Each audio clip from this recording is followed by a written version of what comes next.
Let's see. Can I hear myself? I can't hear myself. I got the headphones plugged in.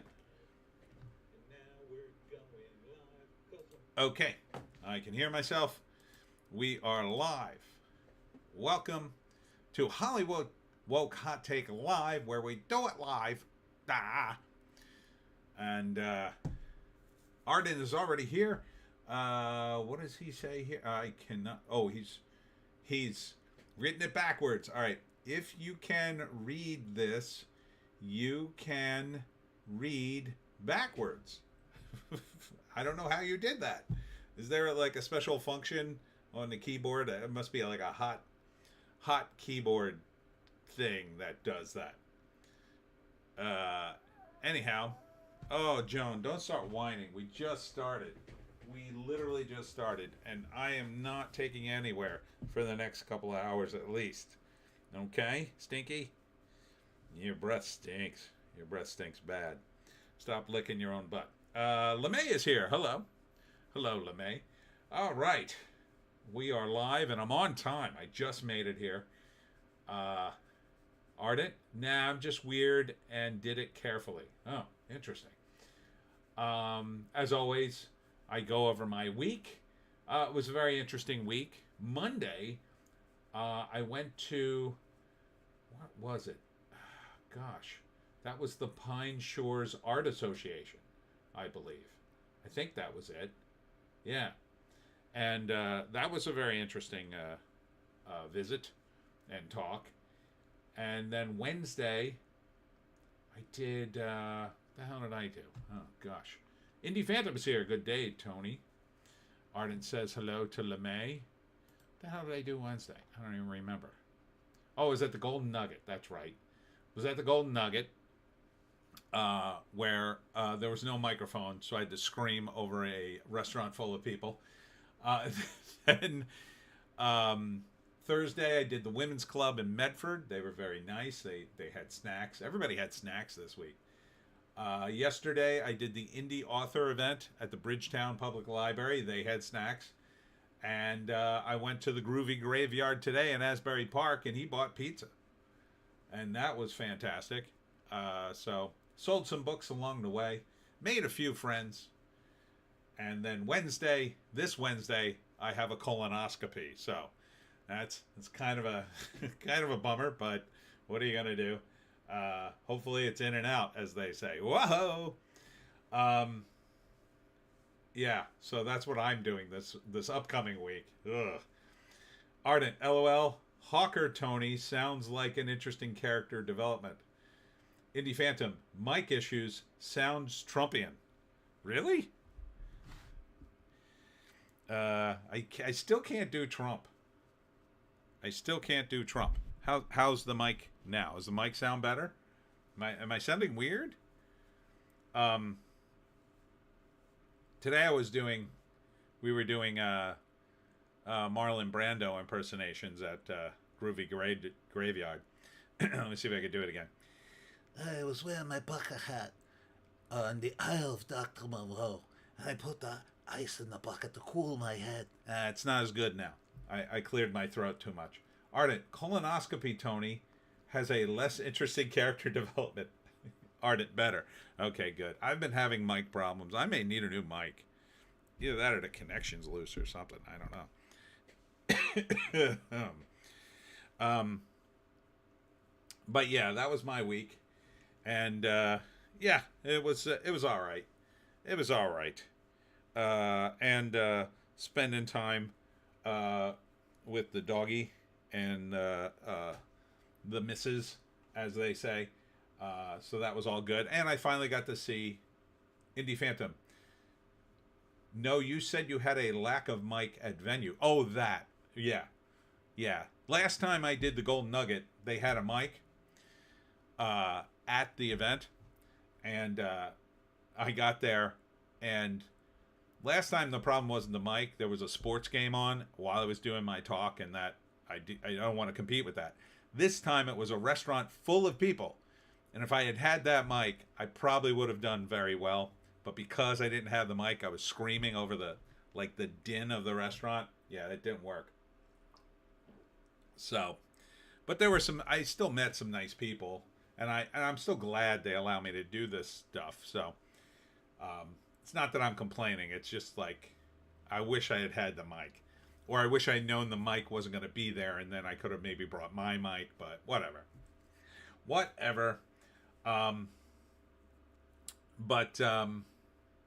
Yeah, no, it was a crazy week, just crazy week. I got my toilet fixed, so now I've had a toilet back, so that was good. Uh, having no toilet for a while last week was really annoying. Yeah, all is well. All is well. Selling books. I actually ran out of the Pineys number 15. I got to order some more tonight. Let's see. Carter Chain is here. Why did Red 1 have an Avengers level budget? I feel holiday movies should always have a lower budget. Well, let's get into that. Indie Phantom, anyone here watch the Paul Tyson fight? Oh, let's definitely get into that. All right, so before we get into Red 1, which only did 34 million, and I say only because it did have an Avengers level budget apparently. Indie Phantom, the Ring Girls were amazing. They were. Jake Paul Tyson fight was terrible. It was absolutely terrible. I think it was fixed. I did a review of it on Bitchute, Rumble, and Odysee if you want to see it. Indie Phantom needed more of their butts and less of Tyson's ass. Yeah, I could have done without seeing Tyson's bare ass. But mostly I wanted to see Tyson beat the hell out of Jake Paul, and that didn't happen. And that was very disappointing. I would have never paid for that, of course. But had I paid for it, I would have been very upset. Ardent LOL at Indie Fandom. Didn't watch, but might check out the girls in the clips. Yeah, the girls are worth watching. And in fact, the undercard was 2 women boxing, and they beat the hell out of each other for, 10 straight rounds. Holy F. They were beating the hell out of each other. Like, I don't even remember which one of them won, but that was a brutal fight with blood and injuries. The Tyson fight was like Tyson threw a couple of decent punches in the first 2 rounds and then spent the next 6 rounds avoiding Jake Paul. To the point at which you can tell through the body language of Jake Paul that even Jake Paul was like, oh, come on, man. Jake Paul gave Tyson an extra $5 million to last all 8 rounds, which he would not have gotten had he knocked out Jake Paul in like the 2nd round. And watch the footage of Tyson training. You tell me that guy wouldn't have murdered Jake Paul. That was not a fair fight in my view. Ardent, have to check that out on Rumble. Indie Phantom, Ardent, you got to see them. Yeah, you got to see the blonde chick. It's totally stacked. Ardent, Tyson got pretty badly hurt a few months back. Fight should have been put off. It was put off. It was put off, and I think it was fixed. But maybe not. Maybe that injury was so bad that he was severely damaged, and they should have put it off again. But I think Tyson just needed the money. He wanted the money. He did what he was told to get the most amount of money. And probably in the last round, where he could have just gone off and beat the hell out of Jake Paul, he probably said to himself, why should I get hurt? I need this money. And in his defense, I think they stole a lot of his money when he was first started. So he wanted the money, I think. Indie Phantom. Also, Netflix advertising the NFL holiday game with sexy cheerleaders. Things are turning. Yeah, finally. LeMay, the Irish girl won and people were mad. I wasn't mad. Man, she beat the hell out of that other girl. Indie Phantom. Tony, are you saying this was rigged? I think it was. LeMay, 20 mil. Indie Phantom. Also, was it me or were the chicks' breasts oiled down? Oh, there's a behind the scenes, and you should check this out. I think it's on Netflix. There's a behind the scenes video of the girls oiling up before the event. And they totally oiled up their breast. There was a girl, one of the other ring girls has a spray bottle, and she's just spraying her entire body to oil it up, and she's just doing this and rubbing her crotch. They were oiled down, oiled up, oiled down. Indie Phantom, no complaints here. Ardent, I'm honestly shocked none of the girls I went to high school with didn't end up boxers. Those chicks were savages. Well, I'll tell you, the two girls that fought were savages. That's for sure. They knew how to fight. They fought like the money was on the line. If Jake Paul wanted an actual fight, he would have offered $5 million to Tyson and $10 million if he got knocked out. Then you would have seen Jake Paul brought out on a stretcher. Indy Phantom. Was it the Irish chick who won the Olympics? I don't know if she was in the Olympics, but they said she was Irish. Ardent. Girls always oil up for stuff, wrestling, etc. Yeah, the oil was nice. The oil was a nice touch because you could really see the breast gleam in the lights. Right, doggy? We want to see the breast gleam. Gleaming breast. Indie Phantom. Okay, is that oil up vid on YT? I need it in my life. It might be. I'm not sure where it was. Somebody, you know what? It might be on YT. Do a search. Behind the scenes ring girls Paul Tyson fight or something. And you could see them oiling up. Ardent. Yeah, Paul would have been wrecked if there had been a KO bonus. Absolutely. I'm 100% convinced Tyson just did what he was told to get the most amount of money. And I can't blame him. I think they ripped him off when he was young. He needed the money, apparently, was the rumor. He wanted to get the most money for his kids. Indie Phantom. Boobs should glisten and gleam. They should. Absolutely. I think we could all agree on that. Carter at Indie Phantom. I know it's on X. Oh, yeah. That's probably where I saw it then. Ardent and Bounce and Jiggle. Yes. Yes. And hers were strapped in, baby. So let's look at the box office. Indie Phantom. Okay, Carter, thanks. He has to see that video. Red One is a Christmas movie starring Dwayne Johnson. Ardent. Tyson's already saying it's the last fight. Yeah. Probably is for him. I mean, he looked terrible. He also said his heart wasn't in it, the whole thing. So, Santa Claus is kidnapped. After a villain kidnaps Santa from the North Pole, an elf, extremely large, formidable operative, must partner with the world's most accomplished tracker to find Santa Claus and save Christmas. So Chris Evans is in it. Dwayne Johnson. The budget is $200 million. It made $34 million domestically, $50 million overseas, $84 million worldwide box office. This will probably break even, but that's about it. But again, did this movie really cost $200 million? Maybe. There's a lot of CGI in it, but CGI is getting cheaper and cheaper. They're probably playing fast and loose with the books. Probably didn't cost them $200 million. They're probably not really making $200 million, but they're going to get close, I say. Indie Phantom. Red One is for Amazon, so the theatrical is mostly gravy, I heard. Yeah, I guess. I mean, it'll be something for people to take their kids to see, I guess. I don't know. It looks meh. It looks like something maybe you'd watch at Christmas if it was on TV. Or streaming. I want a Christmas movie. All right, here's something different. So, but at $200 million, they'll probably get their money back. And I don't know how you even calculate the money they would get from Netflix, because that would be a percentage of the subscription base and based on the amount of views and all that kind of stuff. I don't think anybody's signing up on Netflix just to see Red One or Amazon or whatever. No, it's on Amazon. Yeah, I don't think anybody's just signing up for Amazon just to see Red One. But, you know, I'm on Amazon, so I guess I can see it for free. I have Amazon Prime. So maybe I would stream it just to see if it was any good.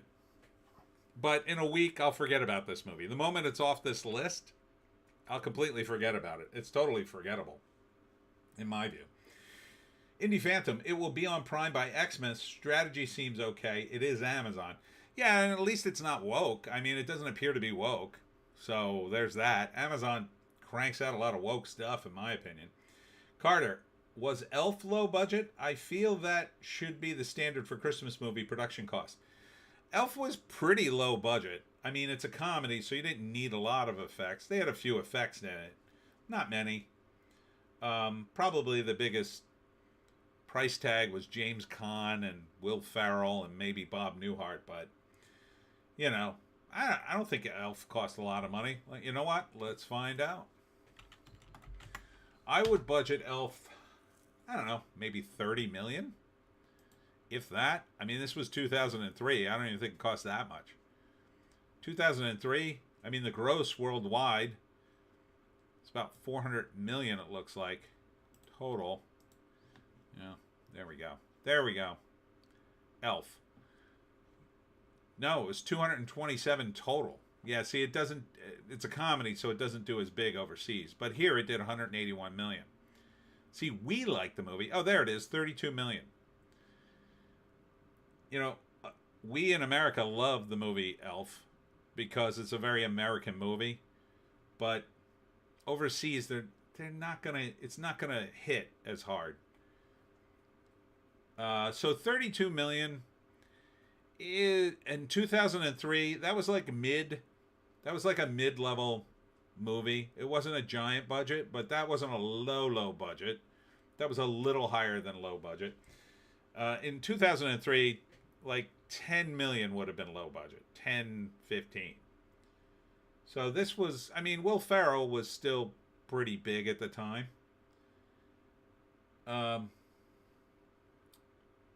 Ardent, was that the Gibson as Santa flick a few years ago? That was decent. No, that's a different movie.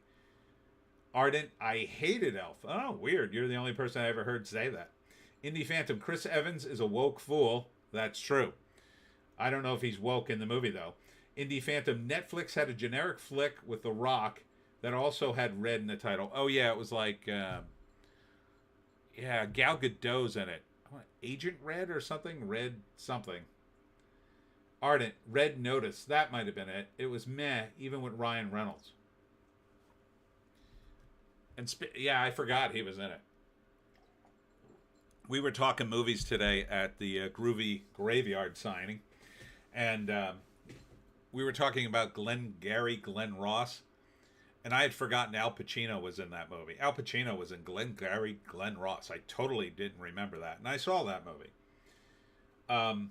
I didn't see Red Notice, though. But I did see the trailer. I remember The Rock and I remember Gal Gadot. But Ryan Reynolds, I totally forgot about it. Somebody else was in it, too. Who the hell else was in that? Red Notice. Some other big name. I think. Ryan Reynolds. Oh, I guess Ryan Reynolds was the other big name. Yeah. Yeah, they were the big three. I thought there was one other big name in this, but nah. Doesn't look that way. So, yeah. Elf is... Elf's okay. I never watched it all the way through. I've seen clips of it. Only because James Caan's in it. I watched some of the clips with him. Oh, and Bob Newhart. I love Bob Newhart, so. But I don't think I've ever seen Elf all the way through. I just see clips. Indie Phantom. Pacino was up for supporting actor in Glengarry. He was? God, I don't remember him even being in it. I remember, what's the name? Jack Lemmon. Because he was Gil, which they based the Simpsons character on. Alec Baldwin. Ed Harris is in it, I think. Yeah, I did not remember Al Pacino at all. But as someone pointed out at the signing, that was in Al Pacino's hoo-ha phase, when he started doing hoo-ha. Hoo-ha. But yeah, Red One, I can kind of take it or leave it. You know? It doesn't look particularly offensive, but it doesn't look like something I'll ever track down and see.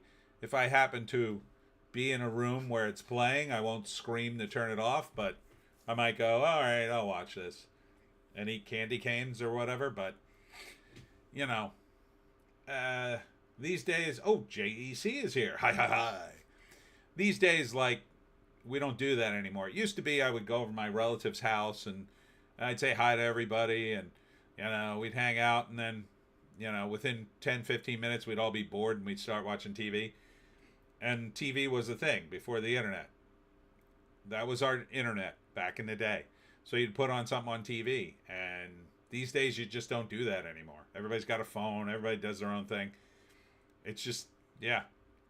It's just, movies like this, I don't know why they waste their money. I think it's probably what everybody keeps telling me is like, oh yeah, they're laundering money in some sort of system. Indie Phantom, Gal Gadot in red dress was all I remember from Red Notice. Yeah, she's still very hot. It's a shame she can't get a decent movie to save her life, other than that first Wonder Woman movie. Ardent, hey JEC. Indie Phantom, Ardent, not an Elf fan either. I will take Scrooge or Christmas Vacation. Scrooge would be on the top for me. Love Scrooged. Christmas Vacation is okay. That's pretty good. I don't know if it holds up, but it's all right. Scrooge to me holds up every time. I mean, any movie with Buddy Hackett in A Christmas Carol, I just love it. Ardent at Indie Phantom. Yep, the Ref with Dennis Leary. Yeah, I never saw that one either. I mean, I know what it's about and everything. Kind of didn't appeal to me. By that time, I was starting to suspect that Dennis Leary's shtick was really phony. And that turned out to be true in my view. Ardent, best red dress was Diaz in The Mask. I think I have to give you that one, yeah. She was a smoke show back then. JC, Scrooged is great. I like It's a Wonderful Life. Yeah, it's good. It's classic. Store Bang, I like to have the corny Hallmark Lifetime-style Christmas movies playing in the background during the holiday. Yeah, my mother likes to do that kind of stuff where she just plays Christmas music. Indie Phantom, Scrooged is the tops. Yeah, I think Scrooged really works. I also like the Christmas Carol musical one where they sing the song after Scrooge dies. I don't know if you ever saw that one. Scrooge is in the future and they're having his funeral and they sing the song Thank You Very Much. I forget which Christmas Carol that is, but the Thank You Very Much song is hilarious. If you haven't seen it, they're singing about Scrooge being dead and they're thanking him for being dead because now they don't owe him any money and they just start ripping up all the debts everybody owed Scrooge. And Scrooge has to witness that, and that's what changes him. Ardent, I was a big fan of Leary at the time, but yeah, he sold out hard. Indie Phantom, still haven't seen The Ref or It's a Wonderful Life. It's a Wonderful Life is a classic. I mean, you probably should say that. The Ref, I don't know. JC, thank you very much. Never had anyone done anything so much for us. Yeah, it's a classic song. You can't get it out of your head once you start singing it. Man, I sang that song for the longest time after I heard it. Indie Phantom, this sounds like a premature Xmas list stream. Yeah, we can't get ahead of Christmas. It hasn't even been Thanksgiving yet. But we're just about there. I mean, another week or two. We'll be past Thanksgiving and then it's on. Then everything just shuts down and you might as well stop living your life because until the holidays are over, nothing's getting done. Carter Jane, the classic Rankin and Bass stop motion movies are a tradition in my household. They are very good too. Heat Miser and Cold Miser is my favorite. The Heat Miser and Cold Miser songs are just the best. JC, I like Alistair Sims' version, Christmas Carol. I'm not sure which one that is. Seen so many over the years. I like the Snoopy one. The Snoopy one's good. With the Christmas trio. Christmas time is here. Stick it up your rear. That's not how it goes. Indie Phantom. Also, never got around to A Christmas Story. Maybe this year. Oh my God, dude.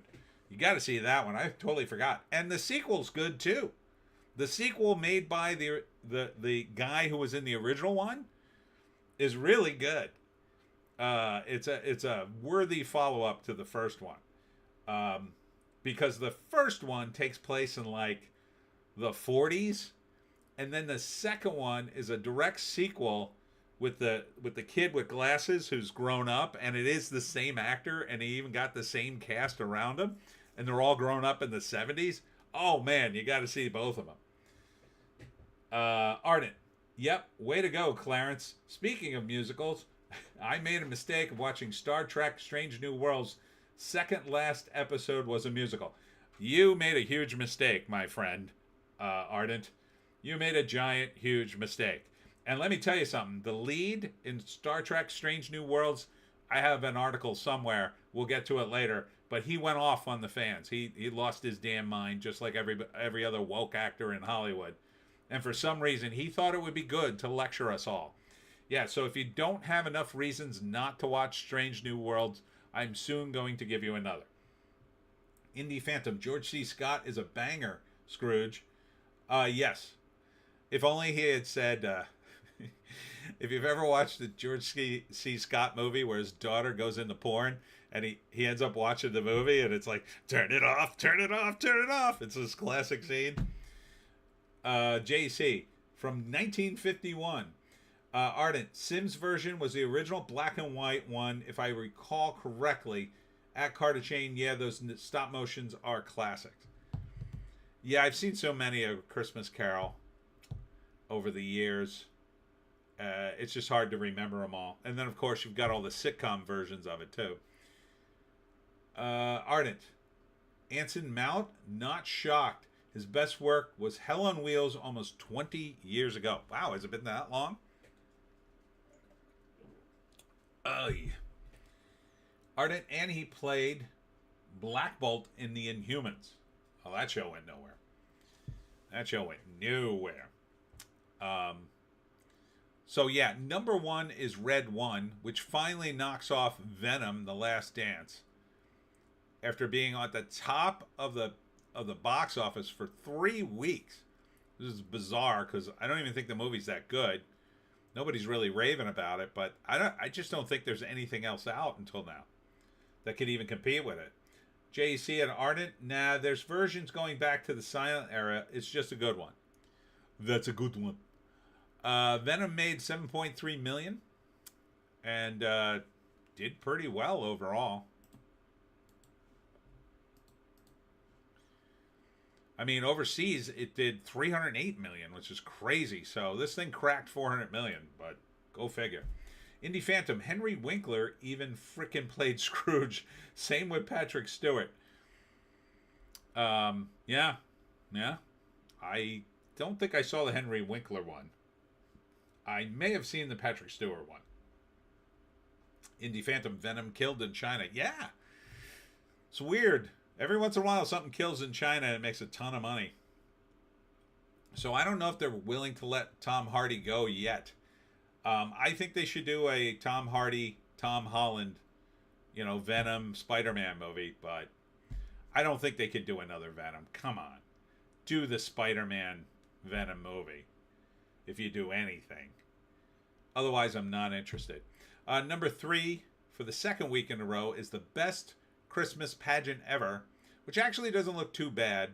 It only dropped by 50%, $5.4 million. I think this is the one with Judy Greer, if I'm not mistaken. Yeah. Judy Greer and a bunch of wacky kids. Judy Greer is pretty funny. $19 million. So for a family comedy, that's probably pretty close to making money. Let's see. What was the budget on this thing? Doesn't say, but I mean, it's at 19 million. I don't think it's going to get an international box office, is it? Oh, they're going to send it to Australia at some point. Or they did. We haven't gotten the returns on it yet. Why only Australia? That's weird. Why not send it to England at least? It's weird. But I can't imagine this thing cost more than $20 million, but it might have. Ardent. Holland has apparently claimed he's in the 4th Spider-Man. That would be great. I mean, I would want to see that. And it would give people reason to go back and see the Venom movies. I still haven't seen the second one. I kind of hear it's unwatchable, but and even the third one, not getting great reviews, but I did want to see the horse Venom scene. That looked kind of cool. Number 4 in its second week is The Heretic, dropping by 52%. Not really that good then if you get under 50 or over 50, but it's a horror movie. It's at 25 million. Can't beat that. Probably made money or will. This is Hugh Grant as some weird creepy guy who, I don't know, tortures people in his house somehow. Not particularly appealing to me because Hugh Grant's the villain. Seems like a weird choice. After that, The Wild Robot from Universal, still in theaters in its 8th week. The 5th highest grossing movie of the weekend. 4.3 million. Again, I think this is the result of there's nothing to see. Number 6 is Smile 2. 2.9 million in its 5th week. Indie Phantom saw an early review of Gladiator 2. Apparently 85% a remake of the first with less likable characters. Yeah, it's not getting great buzz. I have not heard much talk about it other than it's coming. And Denzel Washington is already pimping that he's going to be in the next Black Panther movie. And that's not a good sign. That means he's trying to push the narrative past Gladiator 2 because I think he knows it's going to bomb. I think they killed it when they put out that stupid trailer with the hip-hop music. I think they killed it then. I think that absolutely killed any momentum they had for Gladiator by putting out that trailer. People just threw up their hands and said, oh, this is going to suck. And that was it. Ardent at Indie Phantom. And Denzel was comparing his gay kiss didn't make the final cut or complaining. Yeah, I mean, who the hell wanted to see that? Like, how many male lead actors are they going to make or not effeminate, but, gay or undermine them in some way? Like, nobody wants to see Denzel Washington kiss a dude. Like, no one. I can't think of a single Denzel Washington fan that would want to see that, but this is what Hollywood loves to do. It loves to take manly leading men and do as much as possible to undermine them. Oh, see? Even he kisses men. Way to go, ladies of the studio, who I'm sure are responsible for that. But maybe one of them smartened up and said, ooh, let's cut that out because it'll piss people off. I mean, how many more things? Like, think about it. They put hip-hop music in the first trailer. That should have never seen the light of day. They had to cut out a gay kiss. What else? What else did they... what else was in the meetings that they had about this movie? Why couldn't you just make a Gladiator movie? I mean, Hollywood's been making Gladiator movies for like 100 years. Like, it's not that hard.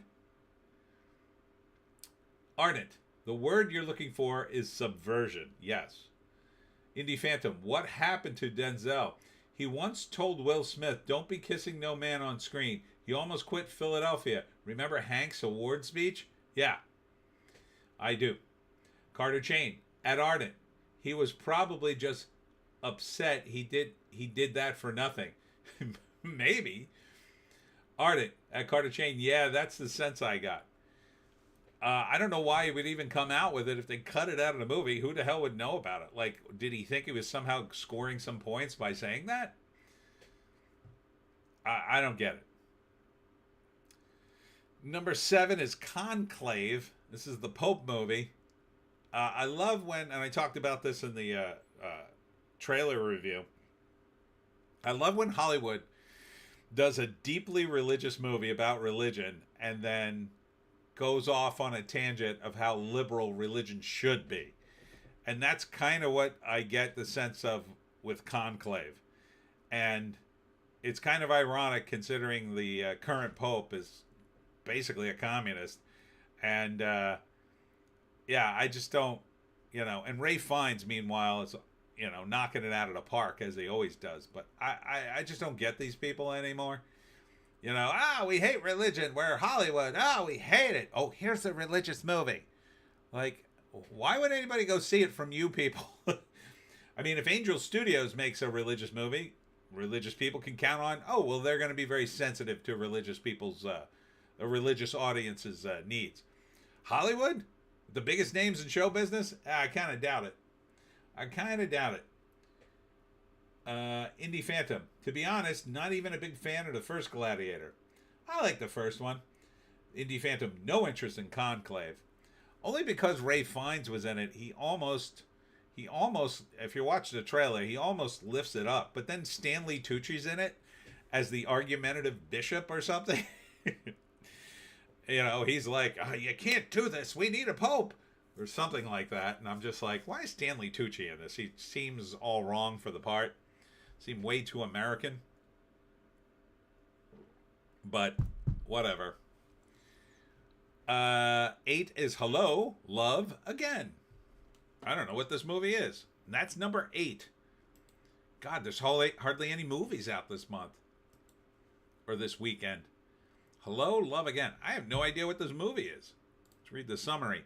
Determined to reunite, Ethan in Hong Kong and Joy in Canada strive to improve their lives. As their love is tested by distance and unforeseen changes, they part ways. Years later, they reconnect and rediscover each other amidst the complexities of their new lives.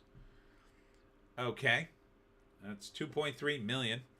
Sounds like a hotel movie, but I guess. I guess this could be good. I don't know. Not my kind of movie. But it seems awfully obscure, and it's only in 248 theaters, and this movie made $2.37 million. That's a lot of money for such few theaters.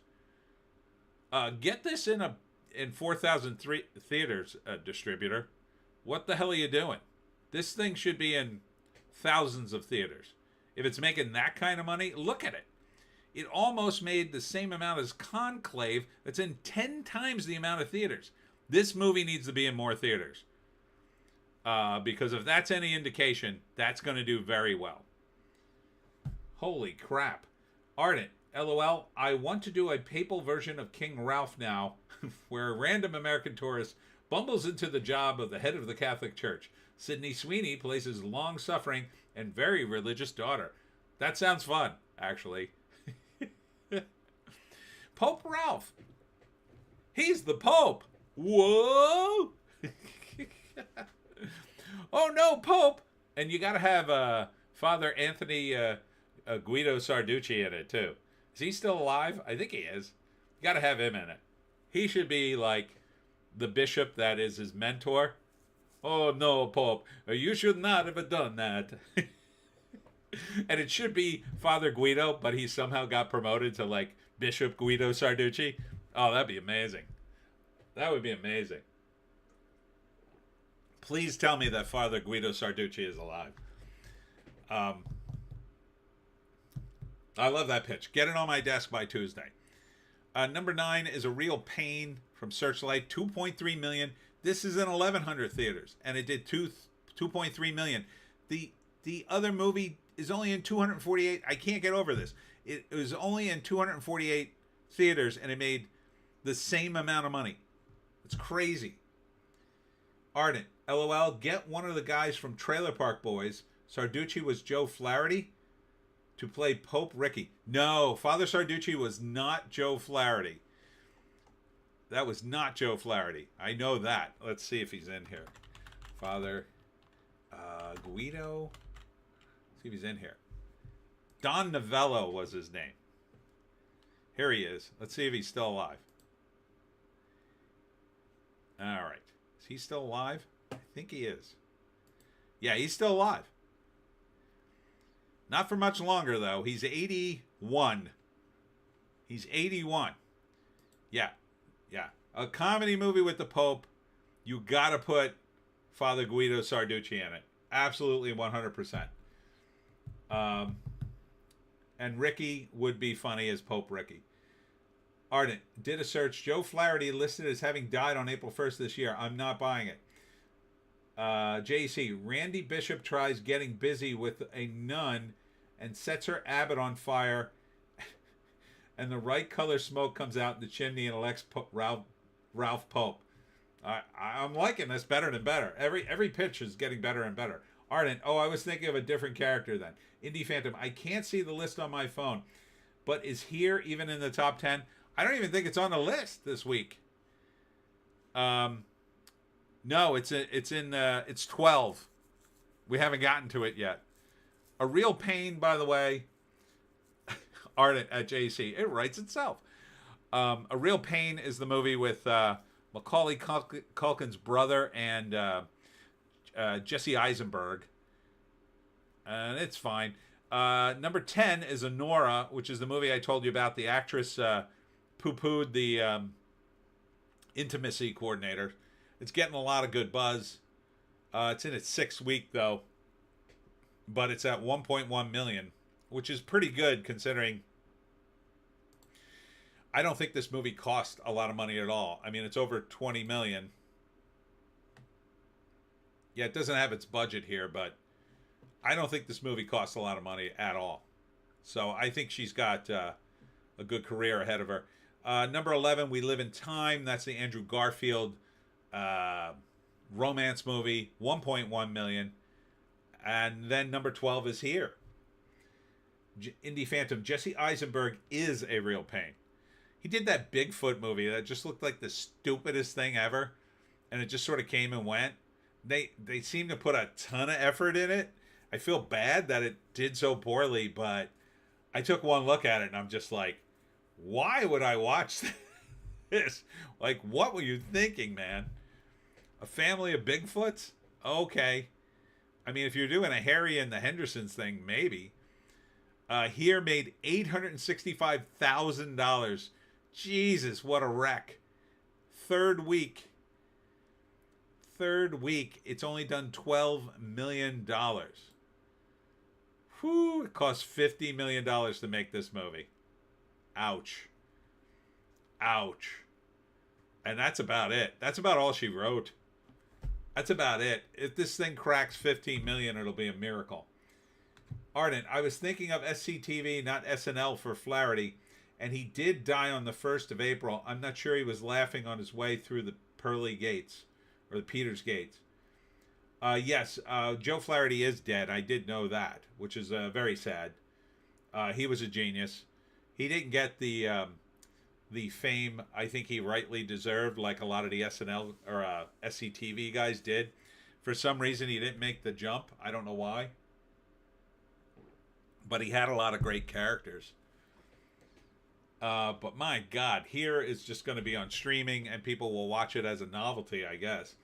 Indie Phantom. A Nora actress was the chick that DiCaprio torches in the pool in Once Upon a Time in Hollywood. Sydney Sweeney can also be seen briefly as one of the Manson chicks. Oh, cool. I don't remember her in the... I don't remember much about the DiCaprio movie, other than DiCaprio's scene when he's breaking down in the trailer. That's my favorite scene in that movie. That and Brad Pitt killing a dude with a can. Ardent. Count Floyd was the bomb. He really was. The Count Floyd, or Ed Grimley Count Floyd cartoon was fun. I used to watch that. Number 13, Beetlejuice, $225,000 going out of theaters in its 11th week. Premiering at number 14, Ghost Cat Anzu. That sounds like an anime thing, and it not really. I don't know who made this thing, but it ain't going anywhere. At $158,000, no. Is this is this Chinese? Where's the box office from overseas? Why don't you give us the overseas box office? I don't get people on the numbers. Ardent, LOL, should have called the Pope movie Lil Pater Floyd, now in memory.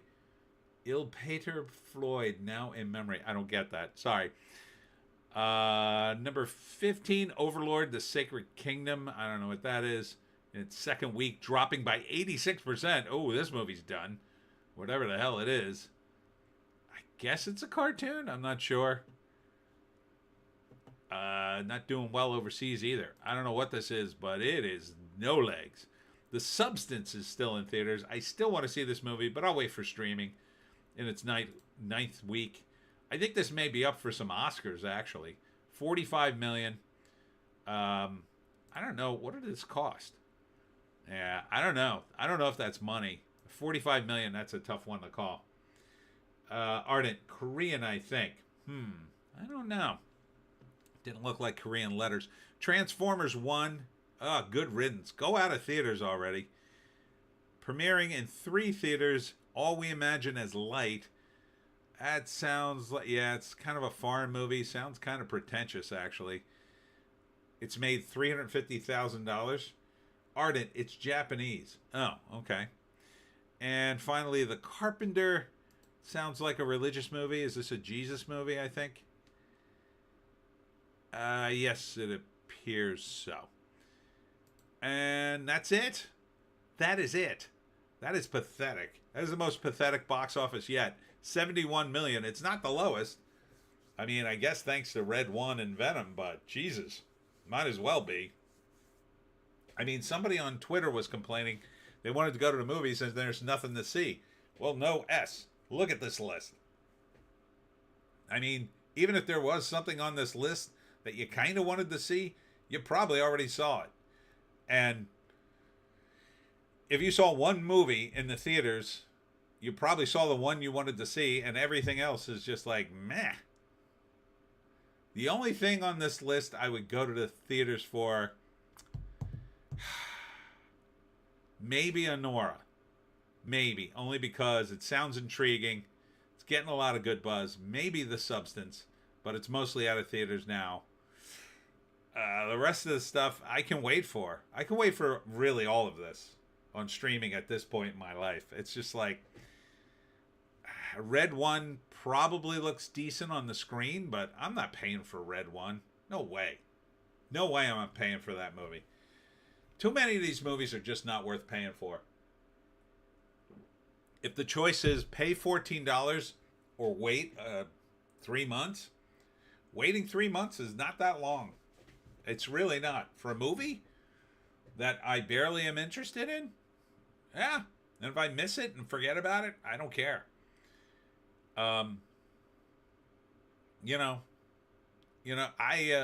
wasn't going to watch The Penguin, but so many people raved about it. I said, well, I had an hour to kill last night. I said, let me watch it.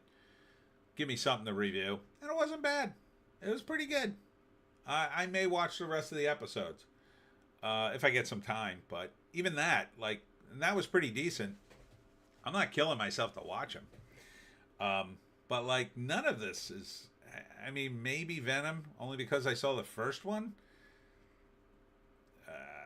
And maybe The Substance, and maybe Smile. Well, I got to see the first one, but there's nothing here that screams oh, you got to see it. Oh, you got to see this movie. It's crazy, or it's fun, or none of these movies are really fun. Red One is supposed to be fun, but it's so tiresome to do another Santa Claus Gets Kidnapped movie. It just sounds so tiresome. And I'm sick of seeing Dwayne Johnson. I'm sick of seeing J.K. Simmons. I'm definitely sick of seeing Chris Evans. Put him back in a damn Captain America costume, or don't even bother. Indie Phantom, The Penguin did not hook me. Fell asleep. Rough review, bro. But to each his own. I liked it because I was fascinated by Colin Farrell's performance. It's just amazing, really. And the detail on that impressed me because it's very East Coast. They really capture a sort of East Coast feel with the characters, I think. And it's not New York and it's not Jersey, although it's supposed to be New Jersey, like a rotten city in New Jersey. Ardent, alternate use of Chris Evans. Make a sequel to The Losers. I don't think you're going to see that. But I liked him in that movie Push, if you've ever seen that.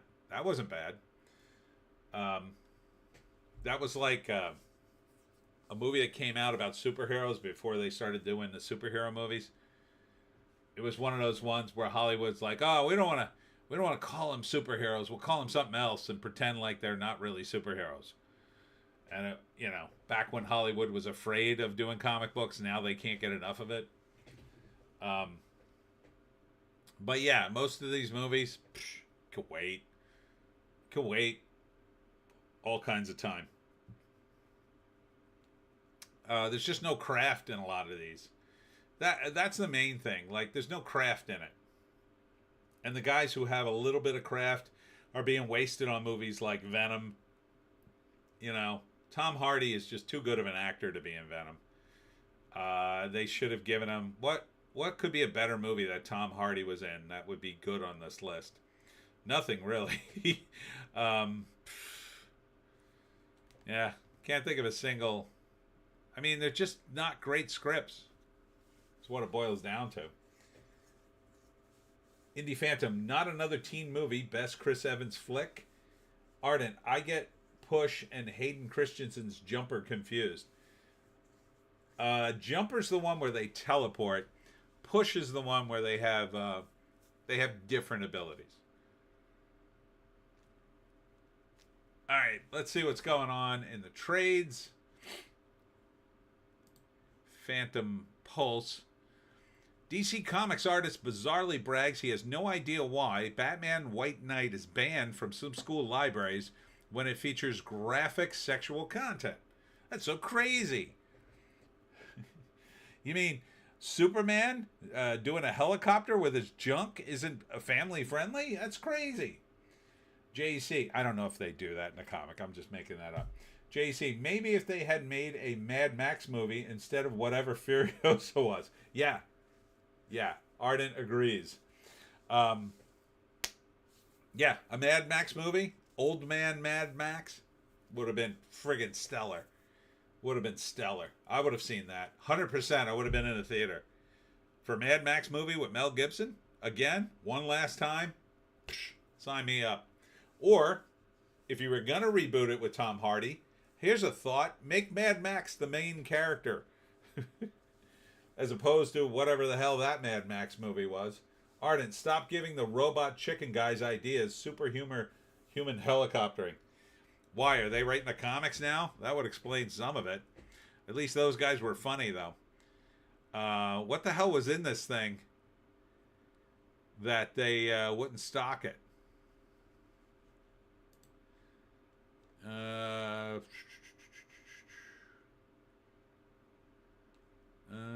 It doesn't really say. I don't know. I don't feel like reading the whole thing. Oh, was this another one of his comics? Oh, this is some more. This is generally all the stupid comics they're banning in Florida. Yeah, because they're graphic. It's rated mature here. One of the pages in Batman White Knight features fully naked characters engaging in sexual intercourse, which makes one wonder why Sean Gordon Murphy thinks it's appropriate to play such content in front of kindergartners. Yeah, I don't think that's appropriate for children. Or a Batman comic, by the way. And I want you all to know, I had a friend who worked at DC Comics, and he was an editor. And I can't tell you who he was, but he was up there. And on his first day on the job, he told me, he went into a meeting with the people who ran DC Comics, and they asked him, give us your craziest idea for DC Comics. And he said, my craziest idea? And they were like, yeah, we're just spitballing here. It's okay. And he suggested to remove the Comics Code Authority off of Batman and make it an R-rated comic. And when he suggested that, he said the reaction in the room was so bad, they yelled at him, essentially, and said, oh my God, how could you suggest that? We're doing this for kids, and blah, blah, blah, blah, blah, blah, blah, blah. And they yelled at him. And guess what? They ended up doing it anyway. At the time, they yelled at him. And then I guess they fired everybody who yelled at him. And he's long gone from the company too. But, the wheel turned, and now look at what they're doing. Why the hell would you have sexual intercourse in a Batman comic? It just doesn't make any sense. That's not a Batman comic. You do not put sexual intercourse, graphic sexual intercourse, in a Batman comic. And if you do, you definitely can't put it in a kid's library. You definitely don't want to put it... First off, that's ruining your brand. That ruins the brand. People assume Batman comics... Look, when people ask me about the Pineys, I tell them There's language and violence in the books, and I let them make up their own mind. I don't just hand it to them and tell them it's fine for your kids to read. I have to tell them there's something in it to at least give them the heads up so they can read it themselves and make up their own mind. But when somebody sees a Batman comic, they expect it to be Batman. Like, fully clothed Batman. They don't expect sexual intercourse in it, ever. Like, that would not... I just did an event at the Groovy Graveyard. I could have asked every single person who came up to my table, hey, if I sold you a Batman comic book, would you expect it to have sexual intercourse in the comic? They would have, every single person would have said, what? And thought I was crazy. These people at DC Comics should all be fired for doing this. This isn't edgy. It's stupid. It is stupid and insane. It's not the talent's fault. They're insane for hiring him and allowing him to put this into the comic. And look, you can suggest that people are having sex in a comic. I mean, that's not totally out of bounds. But to show it? Are you out of your mind? That's insane. And who is that for? I don't want to see that. And I read Batman. Or I used to. I shouldn't say I do. I used to read Batman. It's stuff like this that makes me go, glad I don't buy comics anymore. Who the hell could afford them?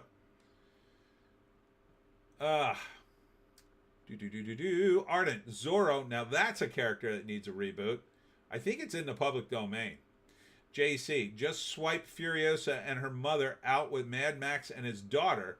Do basically the same movie. It would have worked a million times better. Agreed. I read White Knight. I don't remember anything sexual. It's probably implied.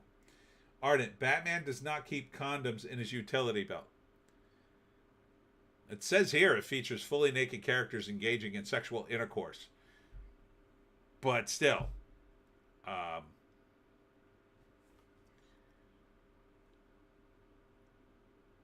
mean, it shouldn't be in it. Look, you can imply it. Like, you can imply there's an orgy room for one of the decadent, I don't know, Gotham millionaire parties or something. But even that is kind of pushing it. But to show it, I mean, it says here that it shows it. I mean, it's a $20 comic. What do you expect? But this has been, I think, part of the scam all along in comics. They've been funneling comics into the school libraries for a while now from Marvel and DC. And the sad thing is, these teachers are ruining comics for children all over the country because nothing will make children lose interest in anything faster than if their teacher pushes it on them. Their cringe, woke teacher. It's like, oh, we have a Batman comic. Here, you like comics. You're a child. Read this. And let me tell you something. I know a lot of teachers, and a lot of them don't read the very books they're pushing on children. Just saying.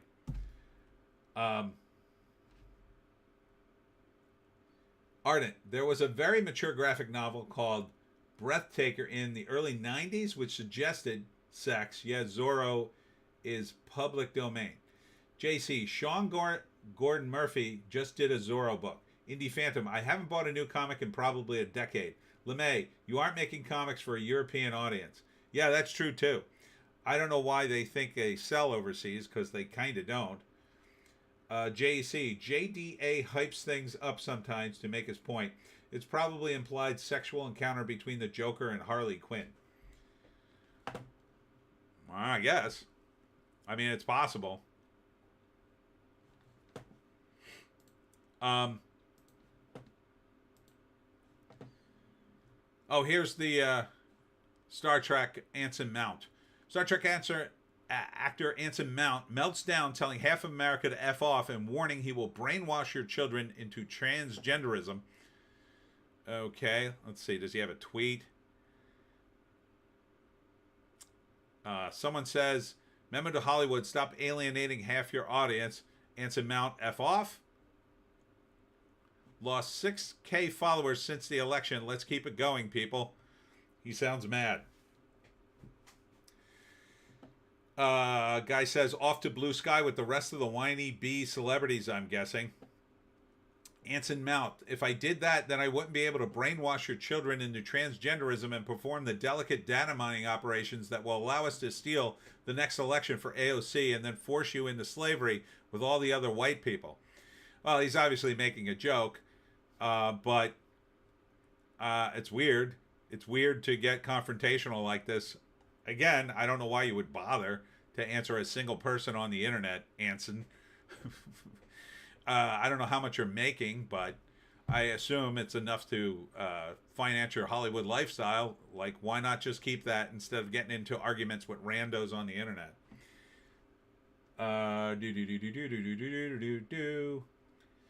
LeMay, I don't think it's the teachers. It is the librarians. Oh, yeah, them too. A lot of them are very woke. Although the librarians in South Jersey are pretty okay. Most of them don't engage in this kind of stuff that I've seen. Alex Ogle. Evening all. Glad to hear Tony is spitting truths about woke teachers. Ardent. Hello, Alex Ogle. JC. Take everything JD says with a grain of salt. Ardent. Well, there goes any respect I had for Mount. Ardent. That feels like some projection disguised as an attempted joke. Alex Ogle. It still warms the cockles of my heart, to quote Churchill, to listen to the Mr. Rogers interview where he warns adults wanting to confuse children into thinking they can be boys or girls. I mean, I don't think JDA is exaggerating. He's got the, for Anson here, he's got the screenshots of his followers. He does sound angry. But I know what you're saying. Of late, JDA is sort of pushing. Disney grooming, Ubisoft incompetence, and Screen Rant exposed. Fandom Pulse weekend briefing. Half-Life gets 20th anniversary Steam celebration. Why didn't they ever make a sequel to this game? So like the most popular game ever, and they couldn't get it together to make a sequel. Ardent at Alex Ogle. Mr. Roger was the best American kids show host. Ironically, his buddy Ernie Combs was mine as a kid, Mr. Dressup. Screen Rant whistleblower gives exclusive interview telling how bad woke entertainment journalism censors reporters. I mean, at this point, I mean, people aren't listening to regular news. Like, entertainment news is so... Even the people who sort of follow it don't even really listen to it. Even back in the 80s, we complained about it and just said, oh, well, they're just going to lie. Because when you're working on a project, if it sucks, you're not going to tell anybody because you want to work again. Indie Phantom, Whoopi slandered a cupcake store, FFS. Yeah, I saw that story. She's, I don't know why she did that, and she's getting a lot of flack for it, and she should shut up. Again, like, you're a millionaire. What do you care? You call up a store and they won't make a cake for you, or they botch it or whatever. Who cares? Who cares? If I had the money Whoopi Goldberg did, do you think I would worry even a second of my life that I couldn't get the cake I wanted when I wanted it? I'd just be like, okay, go to another place and get me the most expensive cake they have. And they would bring me a fabulous cake, and I'd be like, well, it doesn't have my name on it, but it's delicious. Like, all the people who make cakes and will bend over backwards for these celebrities, how is it they always seem to manage to pick a cake store or another store that can't quite get it right? Like, I've seen guys on the internet make chocolate dragons. I'm sure these celebrities could afford to hire these people and get whatever they want whenever they want it. I don't know why they complain about anything. If I had Whoopi Goldberg's money, I would literally have nothing to complain about ever. My biggest complaint would be, oh my God, I had to count my money today. It took forever.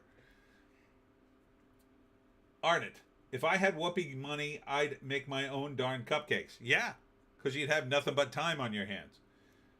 The store Whoopi went after was dealing with machinery issues. Yeah, just call another cupcake store. How hard is that? Literally, you could have called the cake boss himself.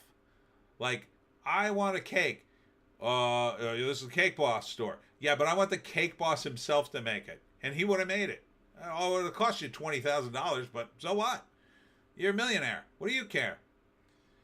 Ardent, she just took it personally because she's an oversensitive since Trump won. Probably. Actors like Star Trek Voyager and Starfleet Academy's Robert Picardo are finding it harder to quit X than they thought. Yeah, I don't care. Oh, this was this week.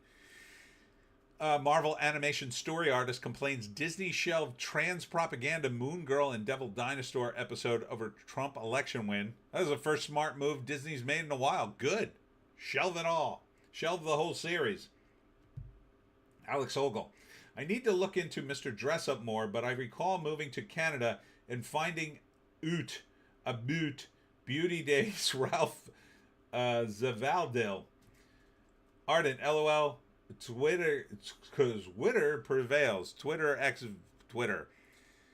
More on Ubisoft and this ridiculous Assassin's Creed game where they swapped out a samurai for a black guy for some insane reason. I still don't get it.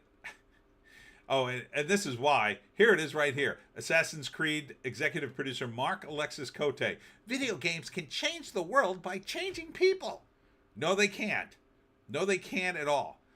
And liberals, back in the saner days, would argue quite correctly that video games, television shows, rock music, rap music didn't affect anything. People could listen to the most horrible stuff and be fine. No, it can't change people. It doesn't. It's just media. It's the reflection of the culture. It doesn't move the culture necessarily. And it doesn't change people. No. Ardent. Twixter is in transition. Says Ardent. Alex, if you had Goldberg's money, Tony, you'd be insufferable and you'd use it as a platform to push your insane anti-pineapple on pizza conspiracy theories. Hey, I would make the world a better place, safe for regular pizza. I had pizza today. It had pork, peppers. I don't like peppers. I had to pick them off. Mushrooms, ricotta cheese, and something, onions, I think. It was pretty good. Ardent. Yeah, and taxes change behavior, you friggin' mung. Indie Phantom. I am curious at how long Stephen King will be able to stay off X. He was a troll addict. Yeah, all these people will be back. They'll be back when they have to promote something. Because they ain't going to do it on Blue Sky. Because already... Oh, let me see if I can find it. Let me see if I can find this tweet.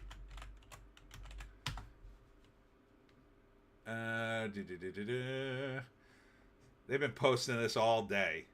I hope it's on here somewhere. Here it is. In the past 24 hours, we have received... This is from Blue Sky Safety, by the way. In the past 24 hours, we have received more than 42,000 reports, an all-time high for one day. We're receiving about 3,000 reports per hour. To put that into context, in all of 2023, we received 360K reports. We are triaging this large queue so as the most harmful content, such as C-scam, I don't know what that is removed quickly. So this is what Blue Sky is. It's old Twitter where everybody gets to report everybody else. And if anybody's fifis is hurt, off the platform they go. So I'm getting reports all over X that people have already been banned from it. And I just posted the link to this live stream there. So I don't know if I'm going to get banned for that. If someone comes over here and sees me and reports me like the Stasis you are, Blue Sky. LeMay, we have an adult swim down here, but they weren't hiring when I graduated. Indie Phantom, Blue Sky sounds like a joke. It's old Twitter. That's all it is. It's run by the guy who created Twitter. What's his name? Jack. And they're censoring the hell out of it. So I started an account there because I heard 1 million people moved over there and they finally got going. So I figured, I'll make an account and I'll just start posting my books there. And so I'm not doing any politics over there, but I'm waiting to get sucked into something and then probably get banned for life. Ardent, LOL, so many pansies went to Blue Sky, they're breaking the site. Yeah, I don't think there's much action over there. A lot of fellow authors went over there who are too sensitive, and they immediately made friends with me, not knowing who I am, of course. Alex Ogle, Harry Robinson of the Lotus Eaters had it right. The left-tard celebs will be back in under 1 month, as that is the time when X actually closes their accounts and someone else can take the name. Oh, I did not know that. Ardent, C-scam equals, child exploitation. I did not know that. Ardent, at Alex Ogle. Yeah, Harry's dead on with that one. JEC, it's Parler all over again, only this time it's probably not going to get nuked after the pictures of the president's son raping children gets leaked over there. I don't know if they leaked that stuff there. I mean, maybe they are. Maybe some troll is doing it. Ardent, Dorsey? Yes. Carter, C-Sam, child is sexual abuse material. Oh, crazy that the leftists already have a CP problem. Ardent, wahahaha. LeMay at Ardent, and he was kicked out. Ardent, what happened to Mastodon? I thought that was supposed to be the Twitter alternative. Well, that one's so bad, Will Wheaton got kicked out of it. So I didn't even try that one. I thought about going to that one. And I don't think... Blue Sky has, I think, 18 million users was the last count, which doesn't really compare to Twitter, but, I mean, that's enough people. I thought maybe I could sell a few books there. JC, they did... I was there. They dropped pictures of Hunter, and less than 24 hours later, the site was gone. Crazy. Absolutely crazy. And that's about it for Fandom Pulse. I think I did see the site you're talking about, JC. Yeah, there were some disturbing pictures there, I think. I had to wash my eyes with holy water after that. Ardent, LOL, I'm tempted to open a Blue Sky account, copy and paste the racial slur database just leave. I don't know. Some of the people who engage in cancel culture are legit nuts. Alex Ogle, Mastodon is all PDF files and mid-20th century Germans. Oh my God. Let's see. Here we go at Variety. Red One's chilly debut. The Christmas actioner unwrapped a soft 34.1 million at the domestic box office. Ardent at Alex, so I've heard. Alex, the real humor is that they aren't moving to Threads, proving that's a dead site. Yeah, I saw somebody I used to go to college with who is in media. I won't tell you who he is. But he moved to Threads like a long time ago, like right when it started, and he still has it on his like bio. And I'm just like, okay, I guess he owns that site because like I don't know a single person on Threads, quite frankly. Although I think Instagram keeps pushing Threads through Instagram somehow. Like, oh, would you like to retweet this on Threads? You're gonna need a Threads account, and I'm just like, no, that's okay. That's all right. Maybe I'll make one just to retweet, I guess, but...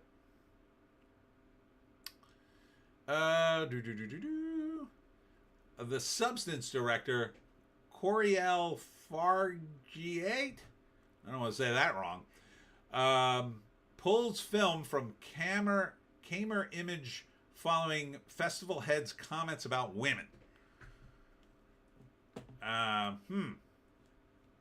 So apparently, she says, after discovering a highly misogynistic and offensive words of the director of the Camera Image Film Festival, I've decided to pull the Substance. What did he say? The festival director Marek Zdinowitz, I'm not saying that right, appeared to suggest that having greater representation of women DPs and directors in the event's selection could lead to the inclusion of mediocre film productions. That doesn't sound misogynistic at all. It just sounds like he's acknowledging DEI is terrible for everything. LeMay, the biggest Mastodon instance was Powunet, but most of the users were Japanese, and they had a CP problem. Ooh. Zevek's Demise is here. Did I miss anything good? Oh, a bunch of crazy stuff. Yeah. We're talking about Blue Sky. The box office is dead, and now we're talking about, misogyny and film festivals. At Zevek's Demise, Little Joan told the funniest joke earlier. She did. JC, sounds based. LeMay, most Mastodon instances are run by one or two people as a passion project. Zevek's Demise, damn it, Joan has the best jokes. Ardent at Zevek's Demise. Tony revealed his actual heritage. Turns out he's Uzbekistani. Wow. Yeah, I don't think it's misogynist to point out that putting women's films in a film festival just because they're women is a bad idea. That will lead to mediocre films. Because unless you had a plethora of women who just happened to make a lot of great films that year, you're probably going to get mediocre films because you're going to pass over someone because of their sex. You just have to pick the best films. Now, odds are, if women kick up their game, one year you're going to have a festival with a lot of women films. But, that you constantly are flacking, well, women need a leg up in film. No, women are equal. They don't need a leg up. It's just that they need to make better films. If they make the best films, they'll get. No one's cutting out women's films. No one's saying, well, I like this film, but a chick made it, so F her. No one's doing that. So, I mean, The Substance getting a lot of good buzz. I've heard nothing but good things about The Substance. I haven't heard one negative comment about it, and that it's an interesting film, and I want to see it. I'm excited to stream it when it comes out on streaming. And I probably would have caught it in theaters had I had more time and energy when it came out, but I kind of been busy. So stop complaining. Alex Ogle, as Harry Enfield said in his famous sketch, women, know your limits. Yeah. Maybe somebody should call her up and say, hey, calm down. That always works. That always works. Remember that, fellas. If you're ever arguing with a woman, first thing you got to say is, okay, calm down. Works every time. Somebody's going to go out there and try it and get murdered. No, don't do that. Don't do that. I don't want you murdered. SNL roast Elon Musk for saying Trump task force workers will get no pay. You can't be surprised that the white African guy's first idea is slavery. No, he didn't say no pay. I believe he said low pay. I don't think he said no pay. LeMay, there's also Roma, which is a right-wing version, that is auto-blocked by Mastodon. Then there is Miss Key, which is mostly Japanese and anime artists who fled from X because they want to draw porn. Well, that sounds a bit scary. Alex, either play this with interruptions, or everyone can line it up for later. Is there music on this thing? He sent me a link. I'm trusting you, Alex. Let's see. Look, listen, and take heed. A public improvement film. dinner party. The sort of occasion we all enjoy. I don't know if I could play this straight through because YouTube does have rules. The men are exchanging witty stories. And look at the women. Aren't they pretty? See? See, ladies? Everybody's happy. Look at the way they laugh. They're delightful. But now the conversation turns to more serious matters. Look how quickly he got serious. All right, stop laughing. I'm going to get serious now. I wonder if the government should return to the gold standard. I think it should. Good. Then we're all agreed. But oh dear, what's this? One of the women is about to embarrass us all. I think the government should stay off the gold standard so that the pound can reach a level that will keep our exports competitive. Oh, no. Oh, no. See, that's your first mistake, ladies. Foolishly attempted to join the conversation with a wild and Oh. dangerous opinion of her own. Oh, no. Big dribble. See how the men look at her. All right, I can't play this whole thing. I might get flagged. I don't know. It's pretty funny, though. Ardent, LOL, this is going to be old school. I think it's from a sketch show. It looks like a sketch show. Ardent, that's definitely going on the watch list later. I'm not on the watch list yet. Damn it, I got to work harder. Let's see. Oh, it says here the Red One is actually $250 million. Oh, my. That's even more money they lost. Paul Mescal, the Gladiator 2 guy, is hosting SNL. So enjoy that, I guess. Gladiator 2 scores mighty $87 million in international box office debut. So Gladiator 2 is out. It's just not out here? It's weird. This is going to bomb here, isn't it? Alex, agreed. Line up for later. It's from Henry Enfield and Chums. Oh, looks funny. Yeah, I think Gladiator 2, they must know it's going to bomb here, so they released it overseas, hoping the box office would somehow generate interest here. I don't know why it would. Carter Chain, I miss old BBC comedies. They took Faulty Towers off for all the streaming platforms. That's a shame. Zebek's Demise. If I do this, you'll be on a Canadian watch list. Like, that means anything. Yeah, it doesn't mean anything to me. I'm not going to Canada anymore. Unless I invade Canada to go save one of my cousins. He sometimes lives up there. But I think they'll let him out. Donald Trump and Joe Biden bond over hating being president on SNL as Alec Baldwin debuts RFK Jr. I got a dead dolphin in my car. What the F, SNL? Do you not have any other sketches? Alex Ogle, someone told me that there was a scene with Denzel Washington, another bloke that was cut out. Thank heavens. Yeah, he was kissing another bloke. Yeah. Denzel Washington talked about that. We talked about that a little earlier. Yeah, which is weird because Denzel seemed pretty based, and then suddenly he's upset that his man kissing scene was cut from the movie. It's very strange. Zivic's Demise, you could take us. There's no military here anymore. I don't know.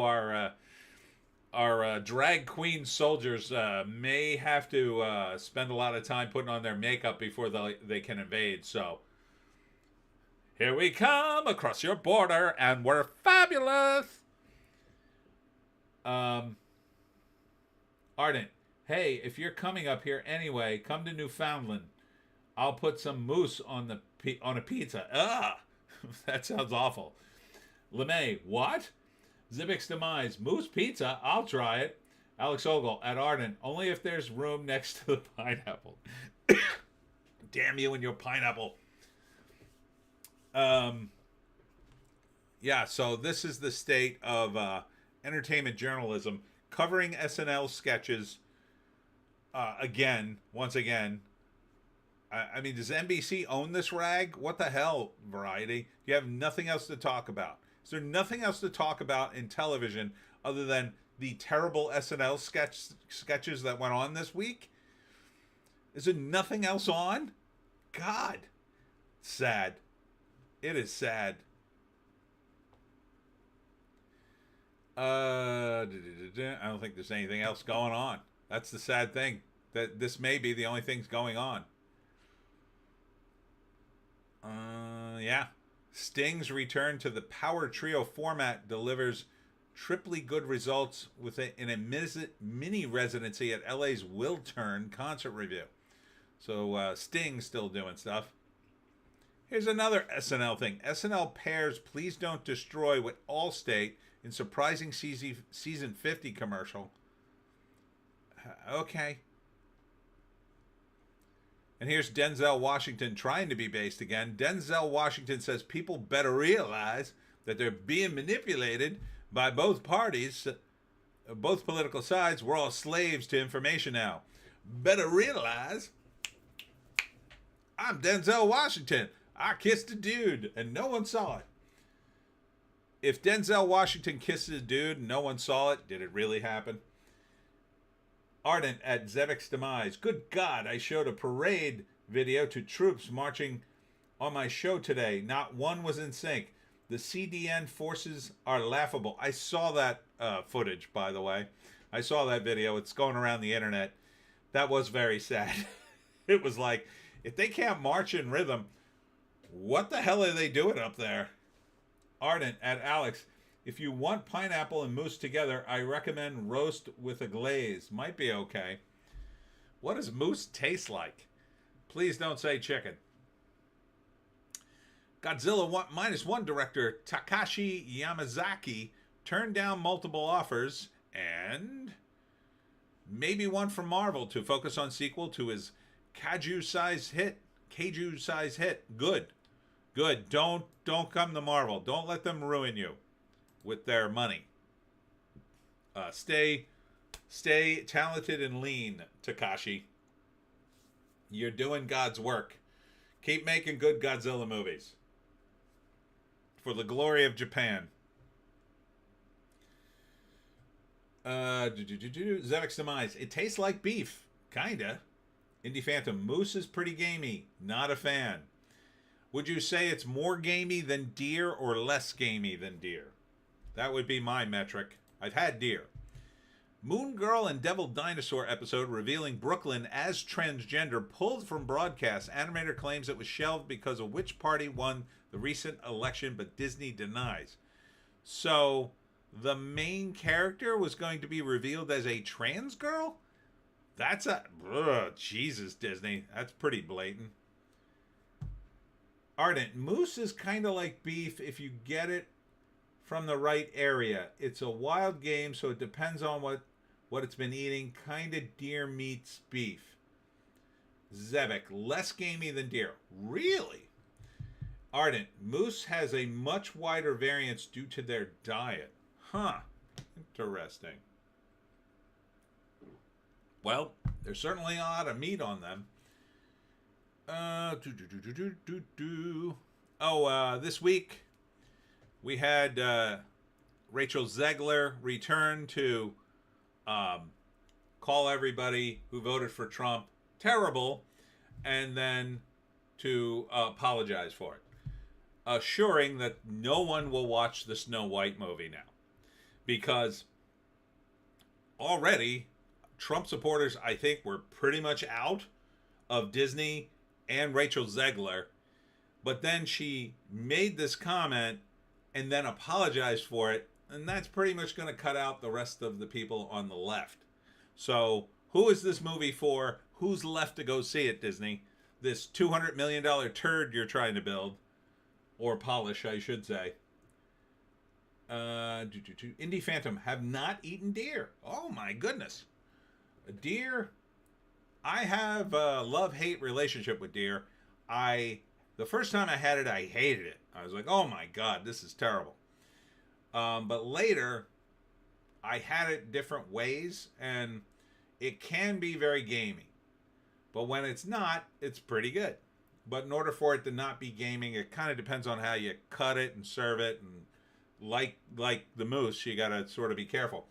But most recently, somebody took deer and they made cheesesteaks out of it. They like, I don't know what cut of it was, but they sliced it into nice thin deer steak, cheesesteaks, and fried them up. Oh, they were good. They were pretty yummy. Ardent, Newfoundland moose from close to where I live is better than beef any day. But yeah, Rachel Zegler continues to ruin her own career and the movie she's in, apparently. Because, I don't know, she can't shut up on Twitter. Again, like, you're making tons of money. You live a fabulous lifestyle. Why are you complaining about anything? Why get into the mix? Who do you think? Do you think you're going to save the world? Does, like, Rachel Zegler, is her ego so large that she imagines a world in which she complains about Donald Trump, and from that point on, the events then turn the tide and Trump is kicked out of office, all because Rachel Zegler complained about him on the internet? Like, something happens, right? I don't like Trump. He's very mean. I hope his supporters never know peace. And then everybody says, well, Rachel Snow White said it. I mean, I have to reconsider everything. You know what? I'm going to write my congressman right now. Dear Congressman, I think I made a mistake voting for Trump. Please remove him immediately. And then suddenly the country is up in arms because Rachel Zegler said something? Is that what she imagines? And then Trump is removed from office. We live in a virtual paradise, and then people around the world thank Rachel Zegler for her wise words on the internet and saving the world. Is that what she thinks will happen? Because it's not. Ardent, southern Alberta deer is very dry. Seen pork fat added to sausage, not bad. Cheesesteak is always good. Indie Phantom, I've had donkey, so I am a base carnivore. Oh, wow, what's donkey like? I imagine that's gamey and tough. Ardent, if that face doesn't scream, I'm too young to form a decent opinion, you're all bigots, I don't know what does. At Indie Phantom, LOL, horse jerky isn't terrible. Ooh, I don't know if I could eat horse. Yeah, I don't know. I mean, if I had to eat it. I'll tell you what surprised me. Rabbit. Holy cow. I didn't want to eat rabbit. But I was at this wine pairing with this girlfriend I had many years ago who had too much money. And she was like, oh, I got this wine pairing thing. It costs $300 for 2 people. You got to go with me. And I'm like, okay, yeah, I'll go. I don't want to drink the wine, but I'll eat the food. And then one of the courses was rabbit. And let me tell you, it was delicious. After that, I sort of craved rabbit. It's, don't pass up rabbit if you get the chance, is all I'm saying. Indie Phantom, Zegler was a YouTuber first, and fame went to her head. Yeah, I guess so. Ardent, we have Arctic here, and it's not bad. Arctic? We have Arctic here. Oh, Arctic hare. Sorry, I didn't say, I couldn't say it. Arctic hare, and it's not bad. Maybe it's just the way it's prepared, but man, rabbit was just, oh, it was delicious. Just melts in your mouth. Alex, inadvertently, I may have eaten horse as part of the meat scandal in Europe years ago. It was in ready-made meals, particularly lasagna. Ardent, Arctic hare, LOL. Yes. That sounds interesting. Arctic hare. The rabbits here, there is the downside from eating rabbit. There's some disease you could get if you don't prepare them right and you don't cook them well enough. But if society crumbles, that's going to be my go-to dish, I think. I'll start with the rabbits and then maybe move on to the squirrels once they're all gone. Alex, I've had alligator. It's got the taste of fish and the texture of something more like beef. Yes, I've had that too, and I agree with your assessment. Ardent, at Alex Olgo, LOL, did your lasagna?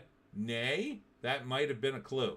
Indie Phantom, donkey was well treated in a sandwich that basically was something like a Montreal smoked meat. Interesting. I've never seen donkey on a menu. I've seen goat, but never donkey. Even I went to this restaurant and the deal was they could give you a hamburger or hot dog in just about any meat, and even they didn't have donkey. But that was in New Jersey. There might have been a rule against it. I don't know. But they did have kangaroo and rattlesnake and a few others. I forget what I had. I think I had something like elk just to try it. Alex at Ardent. In retrospect, I should have been warned about the whip marks. Ardent. Rabbit actually requires more energy and nutrition to digest than it gives you. Weird. Zebek's Demise. Donkey Rubens. Alex. Goat is great in curry. Indie Phantom. Alligator is fine, but not something I want much. Ardent. Oh, I am craving goat now. Had it filleted, sliced, and roasted years ago. Indie Phantom. Donkey was in China, so yeah. Ooh. Yeah, I wouldn't trust any meat in China, really.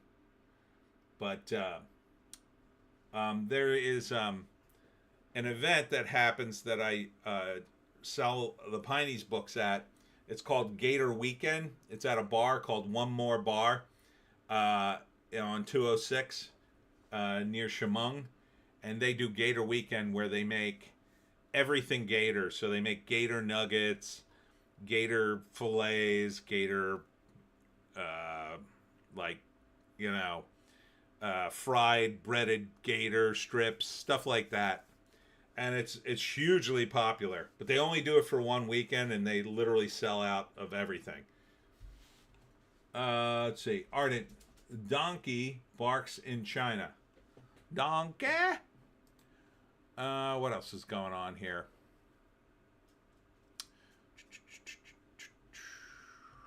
What's Gary Oldman doing? Custom Batmobiles based on the Tumblr design in the Dark Knight trilogy are sale at a cost of $3 million each.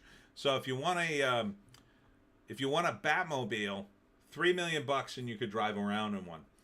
In that one from the Christopher Nolan movies. Ardent. Suddenly I want an alligator corn dog. They're good. Macaulay Culkin is going to be in Fallout Season 2 as a crazy genius character. I think that works for him. He's got that look. He'll be skinny and his hair will be everywhere. I kind of want to see Fallout 2. And I kind of, Season 2, but I kind of don't. I don't think it's going to get any better. So, here's Gladiator 2-star. Denzel Washington confirms appearance in Black Panther 3.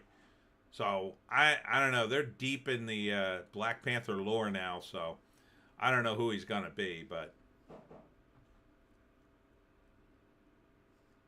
Ardent. Crowdfund my Batmobile. www.scammingyoufforsure.org.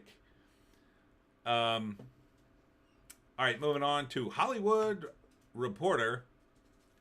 If you thought Demi Moore's transformation was crazy in the substance, wait till you hear how they did it. I guess. I don't know. I didn't see it. They're really trying to push the substance. It does look like a good flick, so I kind of want to see it, but some of it looks kind of gross, so. Pierce Bronson on becoming a 92-year-old vet for The Last Rifleman and the latest about Mamma Mia 3. Yeah, that's another makeup deal. Indie Phantom, I really couldn't get into Fallout. Gave it one episode. It's not great. Out of the 8 episodes, one of them was really good, and the rest all sucked. For various reasons. It's not great. The only thing that keeps me going in the show is the look, because I love the game so much. Just watching the show is fun to watch all the stuff from the game, but I don't know if I'll make it through Season 2, quite frankly. Indie Phantom, the substance is good, but way overrated. Well, in this state of movies, it may be the only game in town for a halfway decent film. Let's see.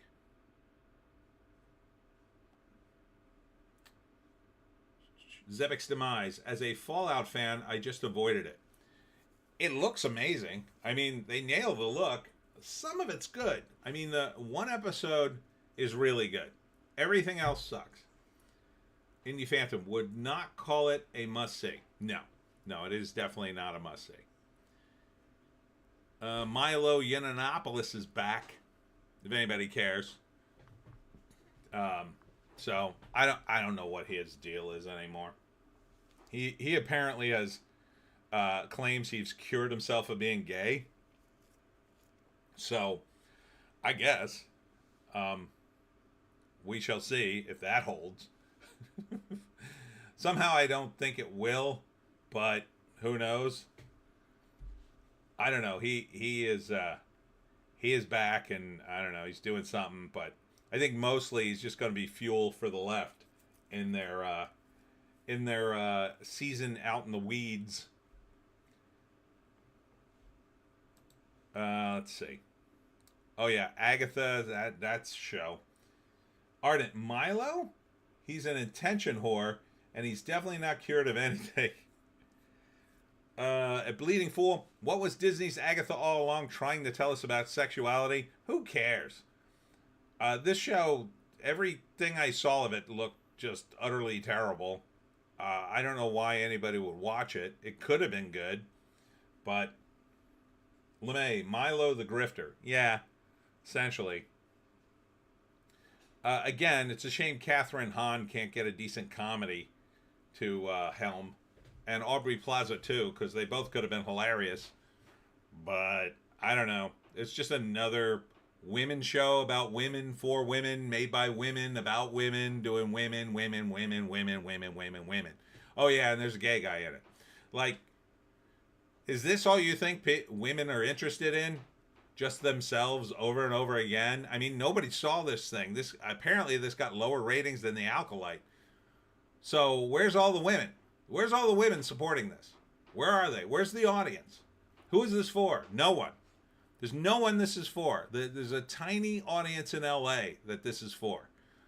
A bunch of smug, liberal women who want to challenge everybody's sexuality and normativity and all that BS. And they don't even watch these shows. They make them.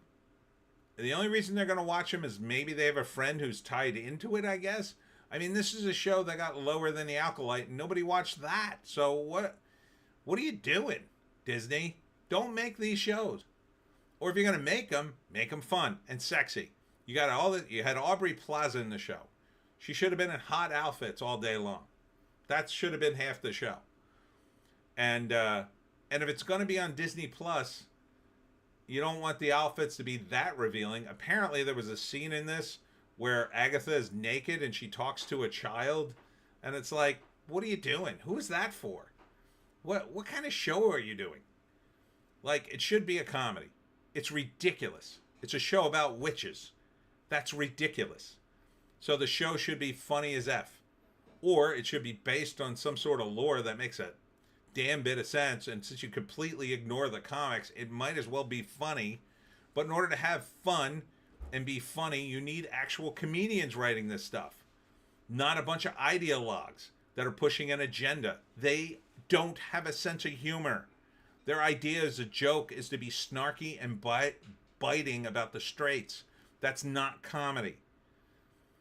Comedy requires a lot more sophistication than the people you have writing these shows, in my view. Ardent. Ha! Plaza, Sydney Sweeney, Witches of Eastwick remake in the vein of Porky's and Revenge of the Nerds. 3 neo-pagan modern witches discover the joys of not being idiot feminists anymore. Well, they wouldn't be witches then, but yeah. Yeah, the thing is, a lot of women have adopted the witch persona as a thing. And, I have a lot of witches in the Pineys, and I keep telling them witches represent chaos in literature. And that's what they're there for. They're not there to do anything sensible at all. They do crazy things. And that's what that happens in the Pineys. They're out of their minds. And, they're full of ego and and just insanity. Now, maybe you could have made a show like that, but I don't know who would want them as main characters then. You would need other characters who would actually make sense. So, Ardent, to be fair, there are some based modern witches. If you say so.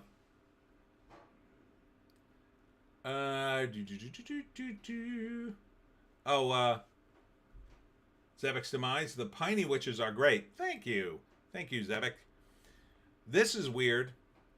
The Catholic Church created an anime character called Lucy, or Luke. I don't even know how to pronounce it. Lukey? And apparently, I guess it's to bring in people into the Christian fold. And it's a weird character. And I don't get it. And I said that in fact, to JDA. LeMay, witchcraft is rebellion against God. Yes, it's partly that too. And I said that to JDA, and we went back and forth a little bit, not really arguing, but discussing it. And I said, I don't get it. Like, she's holding what looks to me to be like almost like a trident, only it has 2 forks instead of 1. Like, what is that? Like, none of it makes sense to me. And her name is Lucy, like Lucifer. So I don't really get it. I don't see this as culturally relevant Christian content. I just see this as a desperate attempt by the Vatican to bring in kids, I guess. I don't think it'll work. Ardent, a nickname for Lucy. Lucy would be pronounced loose. And that bothers me a lot. I just don't get it. I mean, no one has explained it to me in a way that I go, oh, okay, that makes sense. It just seems like a desperate ploy by the church to bring in younger audience, and man, is this desperate. Like, I don't think people who are already in the church are going to like this. And I don't think it's really going to bring anybody in, but Ardent, fair, yeah, I should be drawing a difference between modern paganism and classical witchcraft. Zebek's Demise, it needs a tail and then it can be Gura. I don't know who that is. LeMay, it is appeal to the anime Catholicism is base Zoomer crowd. Is that a big crowd? I don't know. Ardent, desperately seeking weebs. I guess. It's very confusing to me. So, if people start worshiping this thing, which they just made up, I like literally, it's not based on anything, they just sort of made it up, that would be weird. But I could see people starting to worship it because it's connected to religion. But who knows? I don't know. I'm not religious. So it's no skin off my nose if you want to worship it or hang out with it or whatever you do with it. I just don't understand it. Zack Snyder planning an LAPD action movie for Netflix. I don't know. That could go either way. The problem with Zack Snyder is he doesn't seem to know a good script. Like, at all. You know, The Watchmen was pretty good. And he seemed to follow most of the comic. And I think that helped him. Whereas everything else he's ever done, meh. Same thing with 300. Like, he followed the comic mostly, and that seemed to work out. So, unless he gets a really good scriptwriter, I can't see this doing well. I could see the action scenes being awesome, but I don't know. Ardent, LOL, I need to read that vibe check article. Cameron Diaz and Jamie Foxx are in a spy movie, which looks so tiresome. Even though the stunts look really cool, it looks very tiresome. It's just, you know, it's another movie where this time it's a couple, and it turns out they're CIA spies, and then they're brought out of retirement. Like, how many times are we going to do this story? Like, the first time I saw it that I remember is The Long Kiss Goodnight, and that was cool. I love that movie. That's Shane Black. But You know, they've been doing it again and again and again, and it's just like, I'm so tired of this trope. But I thought of an interesting twist on it. My twist would be this. There's a guy who he secretly was a CIA agent, but instead of being the good guy, he's the bad guy. And for whatever reason, he starts killing people. And then the protagonist has to stop him, but like, you know, he's up against a guy who used to work in the CIA, so it's really tough for him. I think that would be a good movie. It'd be a scary ass movie, I think. Ardent. Article is a nothing burger, just whining lefties from Blue Sky. Oh.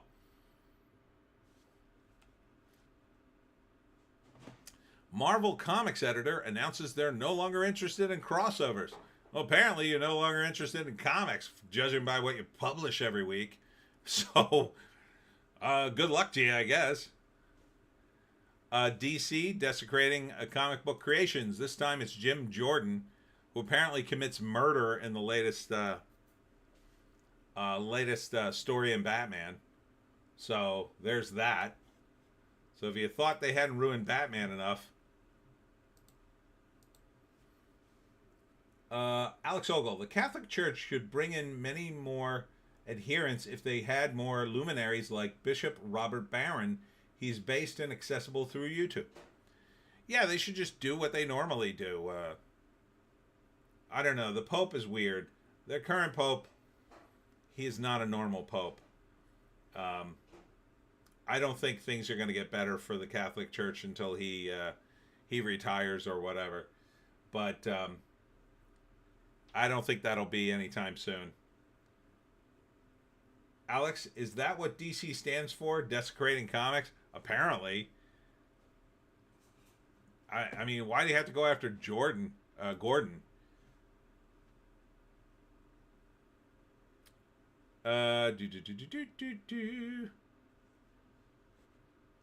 Joe Rogan says entertainers thanked him for endorsing Trump's because they can't. That's true. A lot of people, they'd be very quiet.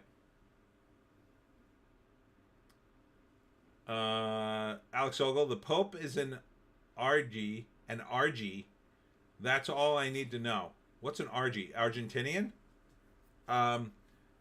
Ardent? Pope Frank? The Tolerate Islam commie? At Alex Ogle. LOL, just another German then.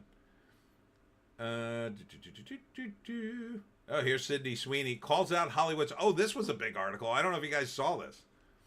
Sydney Sweeney calls out Hollywood's women empower women lies. And looking hot while doing so. So basically she said it's BS that women are empowering women. It's all a big fake mess.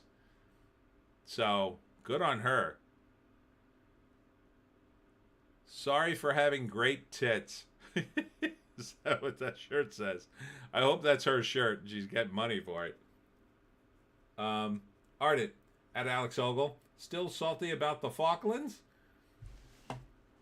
Yeah. Yeah, that's Sydney Sweeney, all right. Ardent, good God, she is a smoke show. Yes, she is. Over at The Wrap. Landman release schedule. When are new episodes out? I don't know if anybody cares, but Billy Bob Thornton is in it. Alex Ogle at Ardent. Yas, they are. Glad you wrote Falklands. NBA fines LaMelo Ball $100K for anti-gay slur, and yet no one was fined for kneeling during the national anthem. Stay out of politics, NBA.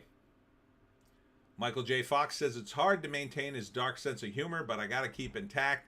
I feel bad for him. He's in a rough shape.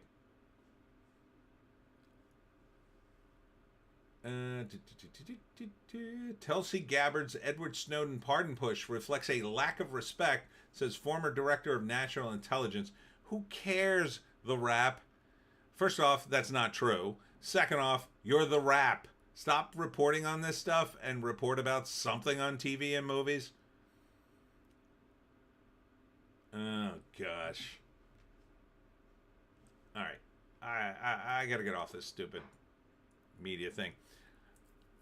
Here is cosmic book news. Paul beats Tyson in disappointment as Netflix crashes. It didn't crash. It buffered a couple of times for me, but mostly I saw it. Let's see. Trump victory already making Hollywood great again. Oscar changes things up. Apparently, Conan O'Brien is going to host the Oscars. And he's vowed no politics, which is good. I think it'll be funny, but who cares about the Oscars? Did you see the movies we just looked at?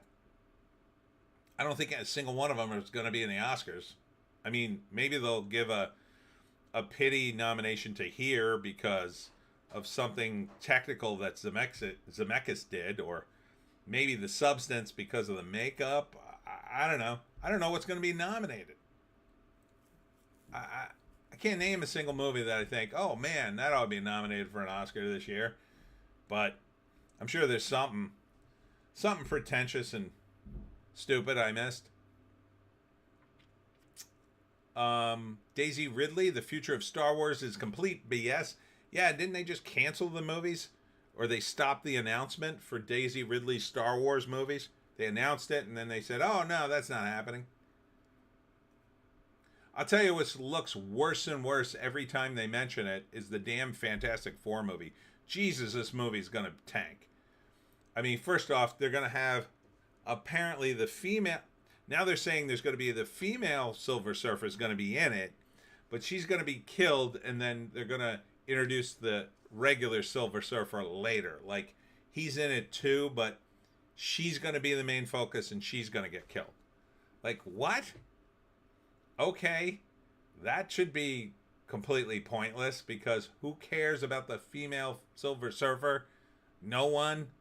Literally no one. They're so bad. Oh, yeah. So, let's see. Spider-Man 4 may have its Black Cat with Madeline Klein. Yeah, she looks alright. Ardent, why? Indie Phantom, yeah, I think Star Wars was taken off release sched. Yep. Oh boy, here's something no one asked for. How to Train Your Dragon, first look at live action film, everybody. Because I know you can't get enough of cartoons being in the live action. Why? Why are they doing this? Absolutely do not care.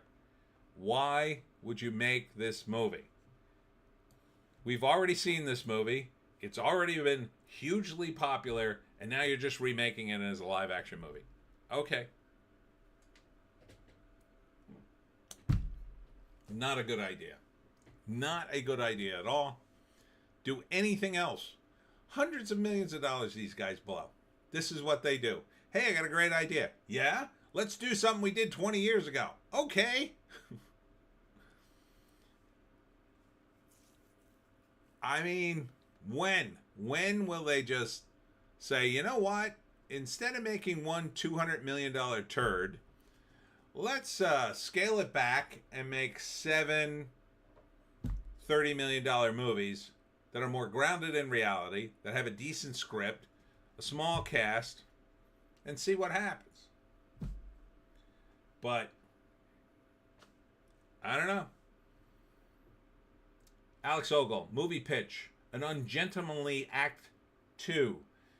The Argies are about to invade the Falklands for a second time, but are met on the beaches by Keeley Hawes and Sydney Sweeney as mother and daughter team. Alex Ogle, Hawes is in a well-fitting suit and Sweeney in a bikini with RAF roundels over her boobs. All right, I gotta look up, what's her name? Hawes. What's her name? Keeley Hawes. Let's look her up and see what she looks like. Keeley. There she is. Okay. All right. She looks good. She looks good. Oops. Not really good pictures of her, though, I'll say. Oh, it's a terrible outfit. Look at that. That is a dumb-looking outfit. Don't like that. Okay, that's slightly better.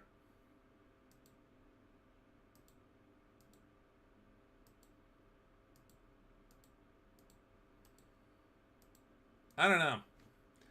I say Sydney Sweeney and that ring girl from the Paul Tyson fight. Let's say let's look her up. Ring girl from Paul Tyson fight.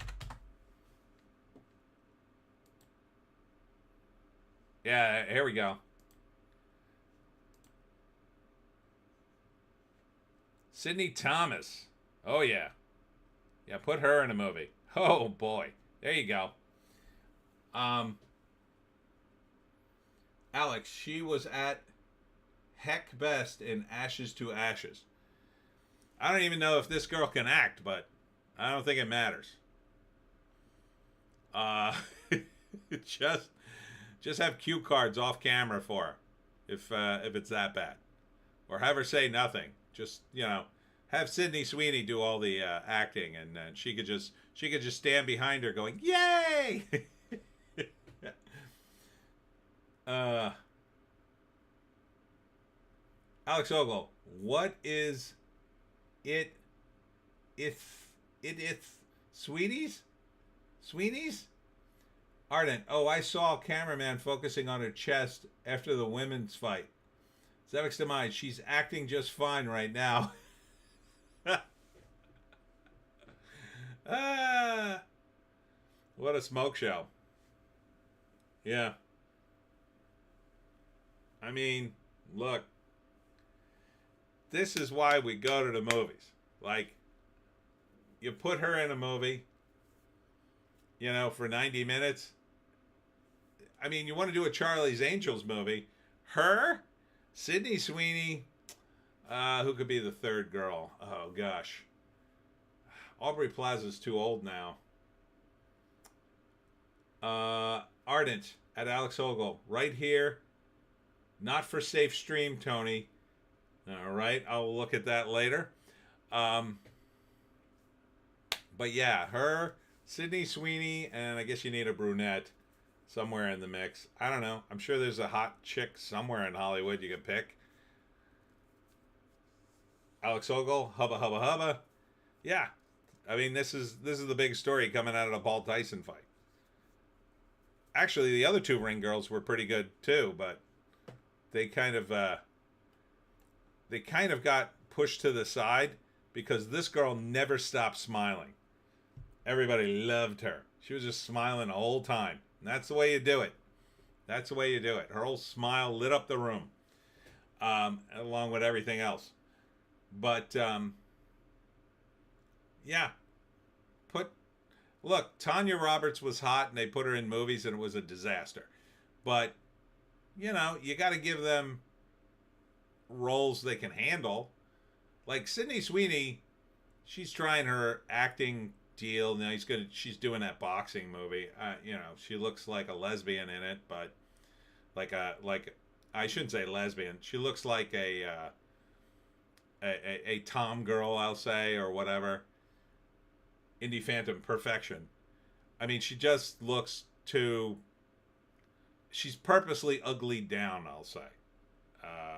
Sydney Sweeney in the boxing movie. She's like, she's got short hair and she's wearing baggy clothes. Like, who the hell wants to see that movie? I don't.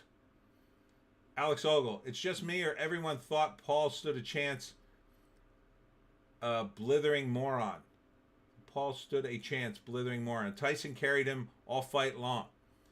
Yeah, I thought Tyson just didn't fight him. He just avoided him for 8 rounds. Ardent, for Charlie's Angels, Kat Dennings. She's kind of annoying, but yeah, she looks all right. Ardent, though I prefer Haley Atwell, if a touch old. Yeah, she's getting up there too. There's always another hot chick. I mean, look, you got to cast someone who's a complete smoke show. And I'm sure there's one out there somewhere that is yet to be discovered. So, I mean, it's not hard. When I was living in LA, I saw a girl one time I mean, she was waiting for an audition, and she was so hot, just so achingly beautiful. I walked right into a pillar looking at her because I couldn't take my eyes off her, and I didn't stop walking. And man, it hurt.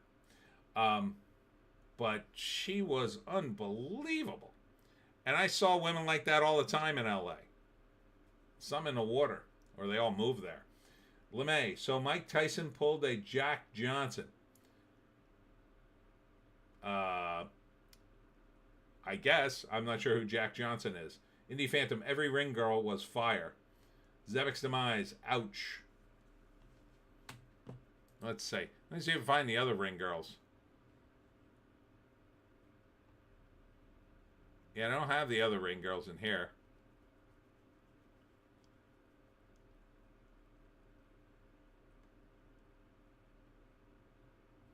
Yeah, she gobbled up all the attention, so they just keep showing up. Oh, here are the other two.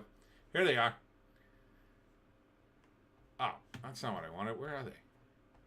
Yeah, she's hot. I mean, she's smoking. She looks good. I mean, I think they both look good. They're both smoke shows. So, those were the other two.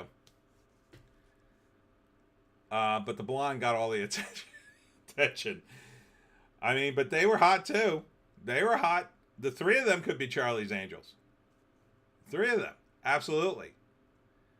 I don't know if any of them can act, but put Sydney Sweeney. Get 4 Charlie's Angels. Who cares? And do the same damn show. Do the show, which was the Angels have to infiltrate a bikini contest in order to find the smuggler. Alex, don't worry, everyone. Netflix will remake the fight and race and gender swap all the characters. Ardent Auga. Yeah, exactly. Exactly. I mean, I could see a movie with these girls running around in these outfits for 90 minutes. I don't know what the plot will be, but I don't think I would complain too much about the movie. Ardent, Dirty Dozen, but with chicks. Yeah, if they look like this. I think I told you about the sketch I wanted to do. I wanted to remake Little Women with very, very busty women who were topless, and then have them do just the dialogue from Little Women, totally straight. But every time they moved and their breasts jiggled, that you would hear a boing, boing, boing sound effect for each individual boob in the scene. So by the end of it, when a lot of characters are in the room and they're all talking and jiggling, like it would just be like boing, boing, boing, and it would overwhelm the dialogue. And it'd be funny as hell. Ardent, LOL. But yeah, I mean, we just don't get this anymore from Hollywood. You know, it's Ardent, genius. We just get, you know, DEI hires and, oh no, we don't want to objectify women. You're not objectifying women by acknowledging the ones that are hot and putting them in hot outfits. I mean, they like to be looked at. It's not like they hate it. You wouldn't become a model if you didn't want to be looked at. Zevek's Demise. Oh, wait. Ardent. I'm crowdfunding it. Zevek's Demise. That would make Little Women better for sure. Yeah, and it's just like, if you have a movie with hot chicks, people like hot chicks. Women like hot chicks. LeMay. Jack Johnson was the championship to Jess Willard in 1915 in a fight in Cuba. Rumors suggest that Johnson threw the fight as a concession to authorities in a bid to return home. Maybe. I don't know. I'm not that old, LeMay, that I knew a fight back from 1915. But that sounds famous, so. Storebang. But does the script pass the Bechdel test? No, it does not. No, it does not. Alex Ogle. At LeMay, that makes perfect sense as a parallel to the Friday fight. All right. You guys know boxing better than me. But yeah, I mean, Hollywood needs to give us something entertaining. The movies aren't fun. They don't have hot chicks. I mean, we still have action. I mean, that much they're giving you. The action sometimes is very good in Hollywood films, even to this day. The effects are better. The makeup's off the charts. But why not have the hot chicks in the comedy again? Why? It doesn't have to be every movie, but Jesus, throw us a bone here. Make a decent comedy. And that requires comedians, actual funny people that you're going to immunize against the cancel culture crowd, which is mainly over, by the way. And the people who are still complaining, no one cares about them anymore. Now the woke are still here. Don't give up the ghost yet on the woke. They're in the midst of a retooling operation where they're going to come back and say it under a different banner. They may even go hard right and pretend like, oh, now we're religious. Oh, now we don't want all that stuff because it's mean to people and irreligious. So beware of that. But, Hollywood needs to go back to the basics. And they need to make some movies. And I understand they want to pursue international markets and whatever. But you still have to pursue domestic markets. This is why movie theaters here are dying. They're completely dying. There's nothing to see. There's nothing to see. Someone complained in my YouTube comments today, you don't like anything. And I was like, yeah, you're kind of right. Mostly everything coming out is so bad, I just don't have the energy to even want to spend the time to see it. The only reason I'm watching The Penguin is because everybody raved about it. And then I watched it and thought, oh, this is all right. It's pretty good. I liked it. I give it a 9 out of 10, the first episode. Had some issues with the pacing of it, but I think it could work. We'll see. Alex Ogle, movie pitch, Bechtel test. Sydney Sweeney, in a bikini, interviews Paul Tyson ring girls, also in bikinis, about their favorite exercises and foods to maintain their health. I like it. I like it. Get me a draft on Tuesday. Of course, they'll have to demonstrate the exercises as well. But, yeah. Just Hollywood is just not giving us anything. I think we looked at coming attractions next time, but let's see. Coming attractions, IMDb. Can never find this. Let's see. No, that's not what I want. I want actual coming attractions.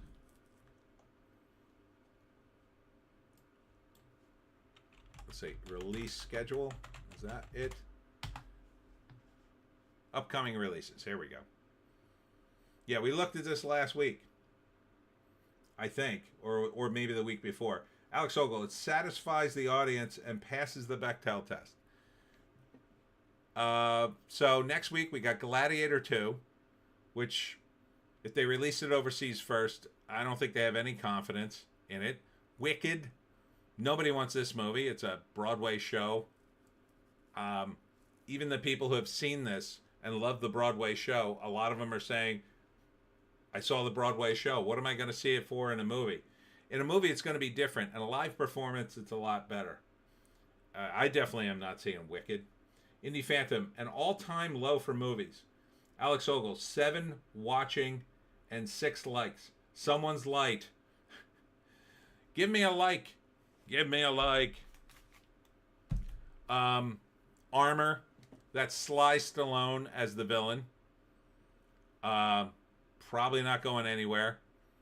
I don't know what this is. Bonhoeffer, Pastor Spy Assassin. I don't know. Never Look Away, documentary. Moana 2 on Thanksgiving weekend. Yeah, that's Thanksgiving weekend. It comes out on Wednesday. Yeah, it's the only movie coming out Thanksgiving weekend. Imagine, and then September 5th is going to be the 29th, that Friday. Imagine being a Hollywood executive and not releasing anything Thanksgiving weekend. It's crazy.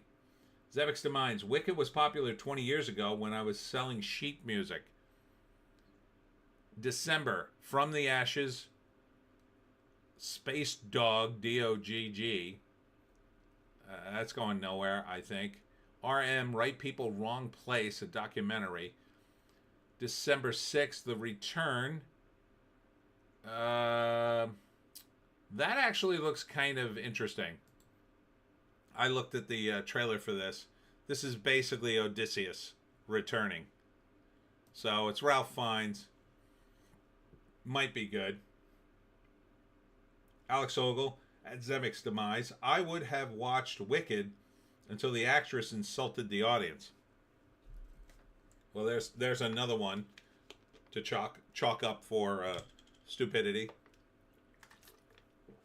I brought a backup drink this time. I knew I'd run out. Also, Night Bitch. Like, this is supposed to be a comedy horror movie about a woman who turns into a dog. And they call it Night Bitch. I already hate it. I mean, I just hate it. It's Amy Adams. And I'm sure it's going to be full of feminism. I'm like nearly positive it's going to be full of feminist jokes. And it's just not going to be funny.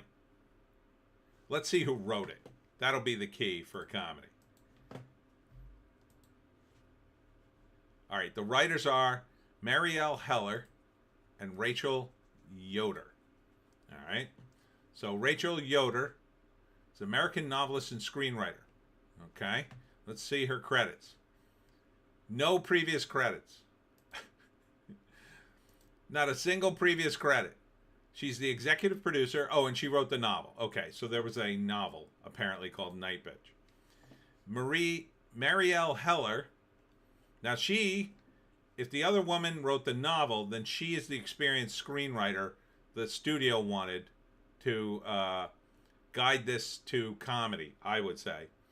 So she wrote MacGruber, the TV series, The Queen's Gambit, I don't remember that, Pop Star, Never Stop Stopping, A Walk Amongst the Tombstone, Paper Anchor, MacGruber. That's so far the only comedy credit. Single Dads, I guess that's a comedy show. The All for Naughts, Awesome Town, that's a short. The Liberation of Everyday Life, Spin City, oh, that was a comedy from 2002. And White Power? I don't know what that is. She directed, she directed Night Bitch. All right. I don't know, man. That doesn't sound like a winning list of credits to me for comedy. LeMay. Then they had the Wicked Doll scandal. Alex Ogle. Night Bitch could have been funnier if the woman unleashed an ancient curse that made her get PMS every night and bite everyone's head off for no real reason. Indie Phantom. I would check out their Wicked Prawn site, maybe. She also directed Transparent, the TV series about a trans woman. Yeah, like these aren't rockin'. None of this is rockin' comedy to me. Like Spin City, which he worked on. That's that was a show you'd laugh at. Ha ha ha. That's the kind of show it was. It was Michael J. Fox. Single Dads I never saw. The All for Naughts never saw. MacGruber here on IMDb it only got a 5.6. The TV series got a 7.1. I mean, this was a parody of MacGyver. Like, and how old is that? And it wasn't even that funny. Oops, I forgot. I'm out. I gotta go to the water. So it doesn't give me any confidence, these comedy creds. And they don't appear to be stand-up comics or anything like that. Now, I will say, I will give them credit for having the woman who wrote the novel on it, if they like the novel, and the novel's really good, but I don't know, man. The Order, crime drama with Jude Law, that sounds like a throwback. Like, they keep doing these period pieces, and it always involves racism, but racism in the past. It looks okay-ish. Werewolves with Frank Grillo. That looks okay-ish. Y2K. Okay, this is the only comedy movie, and believe it or not, Rachel Zegler is in it, and it actually looks kind of funny. But it would be one in a field of nothing. Alex Ogle, Transparent, a show in which parents withdraw their children from a classroom led by a new and flagrant drag queen who wants to read to them. Is that what that show was about? Zevek's Demise. They did a MacGyver remake a couple of years ago, so it's pretty recent, sort of. Oh, they did? Didn't see that. Solo Leveling, Reawakening. Don't know what that is. Getaway. It's a comedy with Nick Frost. Oh, this one, it could be funny. So, this is Nick Frost being the dad in a family. They go on vacation, and they end up in a town that I think they're cannibals. And they end up having to deal with that. It doesn't look, it could be funny. So, there's two. Dropping in December for some reason. Me Without Myself, the satire. What the hell's this? The satire? Broadcast journalist Shamal shocks the world when he reveals a dark secret. Yeah, that doesn't sound very funny. Alex Ogle, if Transparent had been written by me, that's what it would have been about. Indie Phantom, MacGruber felt 30 years too late in 2007. Yeah, me too. The Lord of the Rings cartoon is dropping. That looks terrible. Kraven the Hunter, that looks really terrible. That looks like, why are you doing this kind of movie. The Count of Monte Cristo, again. Musafa, the Lion King, squeezing that for another drop of something. Sonic the Hedgehog 3, I mean, they've been doing well with these. People seem to like them. I've heard good things. So Keanu Reeves is doing one of the voices. Homestead. This is all December 20th, right before Christmas. I think Sonic the Hedgehog has the potential for doing really good, simply because the first two are very popular. But Homestead, this is a Angel Studios movie with Neil McDonough. Takes place like after the apocalypse. It's about a group of people who lock themselves in a prepper's estate, and then it's about whether or not they're going to let people in or let them starve or whatever. It looks okay, but it doesn't look like a real movie. It looks more like a TV movie. But Ardent, I'm actually looking forward to Craven. Taylor Johnson is apparently in consideration for the next Bond. Yeah, I don't know, but even Bond, I mean, are they going to woke that up too? Sounds like they are. The people who run Broccoli don't sound like they've given up on the ESG stuff.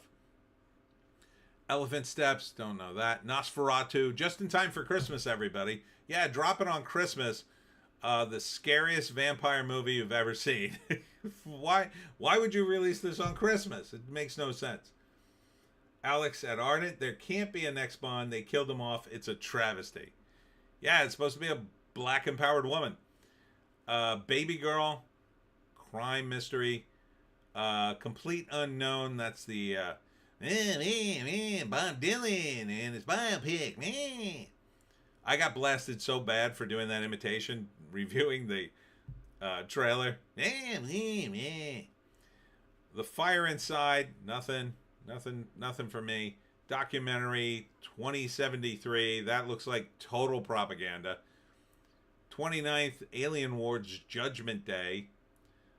Again, I don't know why you're releasing it now. A Forest 2029, I have no idea.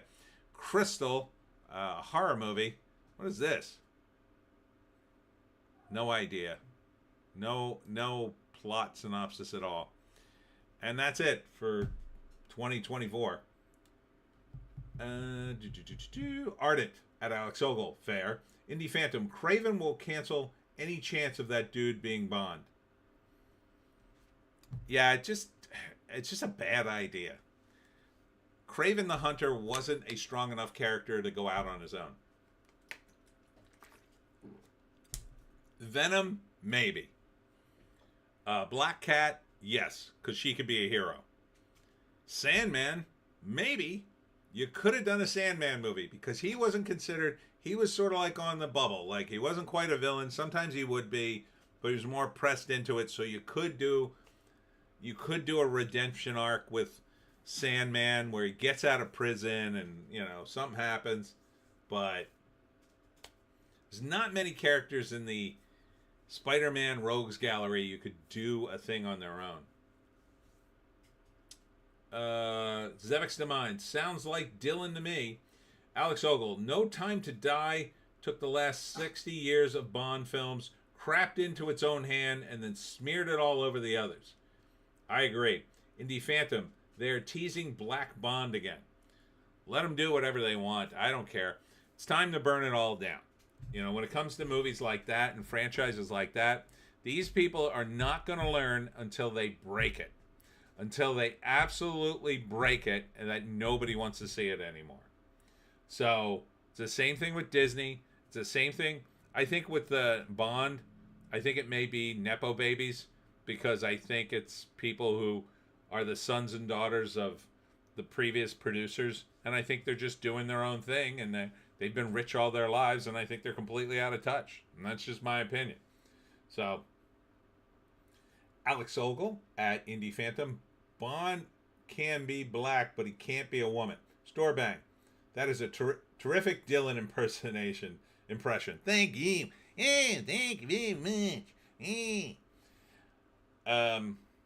Yeah, I mean, these guys, they don't care.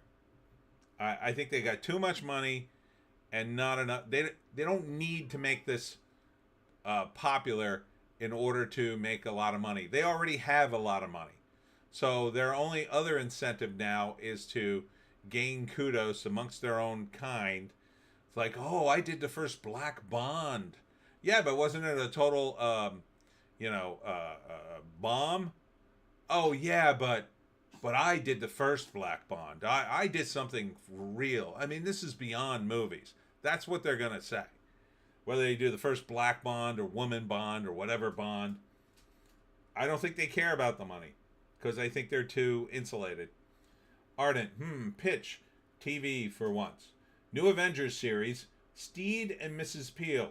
Henry Cavill as the seasoned, but not too seasoned, super spy rescues young widow, Sydney Sweeney, with surprising skill set. Ardent got kicked out of stream. Where was I? Oh. You got kicked out of the stream? Really? That's weird. Oh, hold on. Joan is having a fit. What, Joan? Come here. Come here. Come here. Come here. Everybody wants to see you. Yes. Come here. Here. Come here. There you go.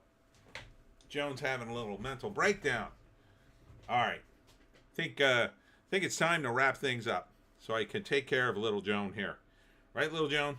All right. Saying hi to everybody. Everybody wants to see you. And your pretty face. Yes, your pretty little face. Okay, you all right? You all right now that I'm paying attention to you? Okay, good. All right, so what have we learned today? Zebek's Demise sounds like a great Avengers remake. Alex Ogle at Arden. I can see it, but Sweeney, for all her hotness, is nowhere near as sassy as Diane Rigg, and Cavill can't match Patrick Marney. Macney, says Alex. Ardent. Oh, yeah. Mary Sue aspect for the woke. Hot and sexy girl for the boys. With Cavill's Steed written as if he were less womanizing Connery Bond. Ardent says hello, Joan. Joan says bark. Yeah, I mean, I don't think it'll ever be as good as the original. And part of the problem is, and I've said this before on many a video, spy movies are just not functional anymore. Like, back in the day, Bond was hot, the Cold War was a thing, and you could do spy movies and spy stuff all day long. Ardent at Alex, well, we do what we can with what we got. So I don't think they should remake anything. I think they should, if they're going to do a spy film, they should do an actual spy film. And show, you know, a bloated CIA budget wasting our tax money on doing stupid things and having it blow up in our faces. Like, that's the kind of movie I'd love to see, but they're never going to do that because they're too tight with the Pentagon. Alex Ogle at Ardent, could be saved by remaking Hellfire with Sweeney in a leather bunny outfit. I would just come out with new stuff for Sydney Sweeney. I have a screenplay for Sydney Sweeney. I have a vampire movie she'd be perfect for. Hot blonde, sort of like a female Bond, but she fights vampires. So it's not really a spy movie. It would be a period piece. It would take place in the 90s because that's when I wrote it. And there's a couple of events historically that have to happen, but Ardent, today we learned that no matter what, the left is a clan of attention-addicted children who say they'll take their ball and go home, but absolutely can't stand not to be at the center of attention regardless. Yup. Yeah, and that's been happening all over Blue Sky. Let me pop into Blue Sky, see what's going on over there. Oh, I got some notifications. All right, so I got some people following me. So I'll follow them, and I'll follow you back. All right. And I'll follow you back, because I don't have any followers on this thing, so. But it doesn't seem to be a lot going on here. Okay. Other than this kind of stuff, which I'm trying to ignore as best I can. Alex Ogle at Ardent, yes, the mature advice has always been just to ignore them. Meanwhile, on X, a lot of people are complaining about Blue Sky. There's Danny DeVito. He turned 80, by the way. So James Lindsay already into the next thing, which is he's been doing a lot of stuff against the woke right. Now he's talking about Elon. He's a little worried about him, questioning him, and maybe some of his motives. But I think it's just, Elon is just supporting a winner at this point that, benefits him. Ardent, oh, personal achievement. Today I topped 100 followers on Rumble. Oh, congratulations. Congratulations. Where am I at on Rumble? I think I'm at like 683, something like that. It's hard to get followers on Rumble. It really is. Takes a while. Oh, here's Neon posting a Bill Shatner thing. Ardent, thank you. Yeah, so X is still fine. Defiant L's. There's still a lot of seething and coping going on. A lot of woke comic book stuff going on, being posted. Gladiator 2 opens with 87 million in the film's international opening weekend. This is a great channel, by the way, to listen to if you're on Twitter. It's called Chef's Reactions, and he normally reacts to really bad cooking videos, which is hilarious. But here he's talking about Gladiator 2. You could tell me this movie was worse than Joker 2, Madam Web, and Morbius combined, and I wouldn't matter at all. I'm seeing this. That's fine. I think a lot of people probably have that. Ardent, yeah, but people like you, Tony. That's true. That's true, they do. I don't know why. Perhaps it's my handsomeness. Perhaps it's my deep, deep baritone voice. Perhaps it's my dog, which I use as a personality. Probably shouldn't show that. This is a funny video. Joe Biden in this video just walks towards the jungle, like he's gonna walk in there and never come back. Let's see if they show it in this. I don't know if they show it here. No, they don't show it. But in the rest of the video, he just turns around and starts walking like he's gonna walk into the Amazon and never return. Ardent, have a good week. See you in the next one. Rise and rise again until lambs become lion. Ardent, it's the hair.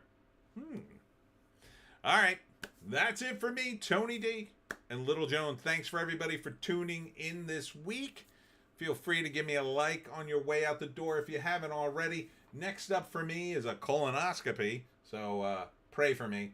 Then on Saturday, I'll be at a flea market. I believe it's in Northfield, New Jersey. But I have to show up the night before and set up because that's their rule. So it's almost like a 2-day event for me because I got to go all the way down there and set up and then come all the way home and then go back there the next day. But that's okay. It starts super early, so I'll actually be relieved.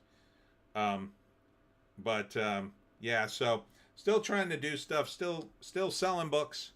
Thanks to all who bought the Pineys book 16, by the way. Seeing some sales there. Ardent, no video required for that. Yes. Yes, doggy. All right, doggy. Just calm down. We're going to end the stream. Thank you all, and we'll see you in the next one.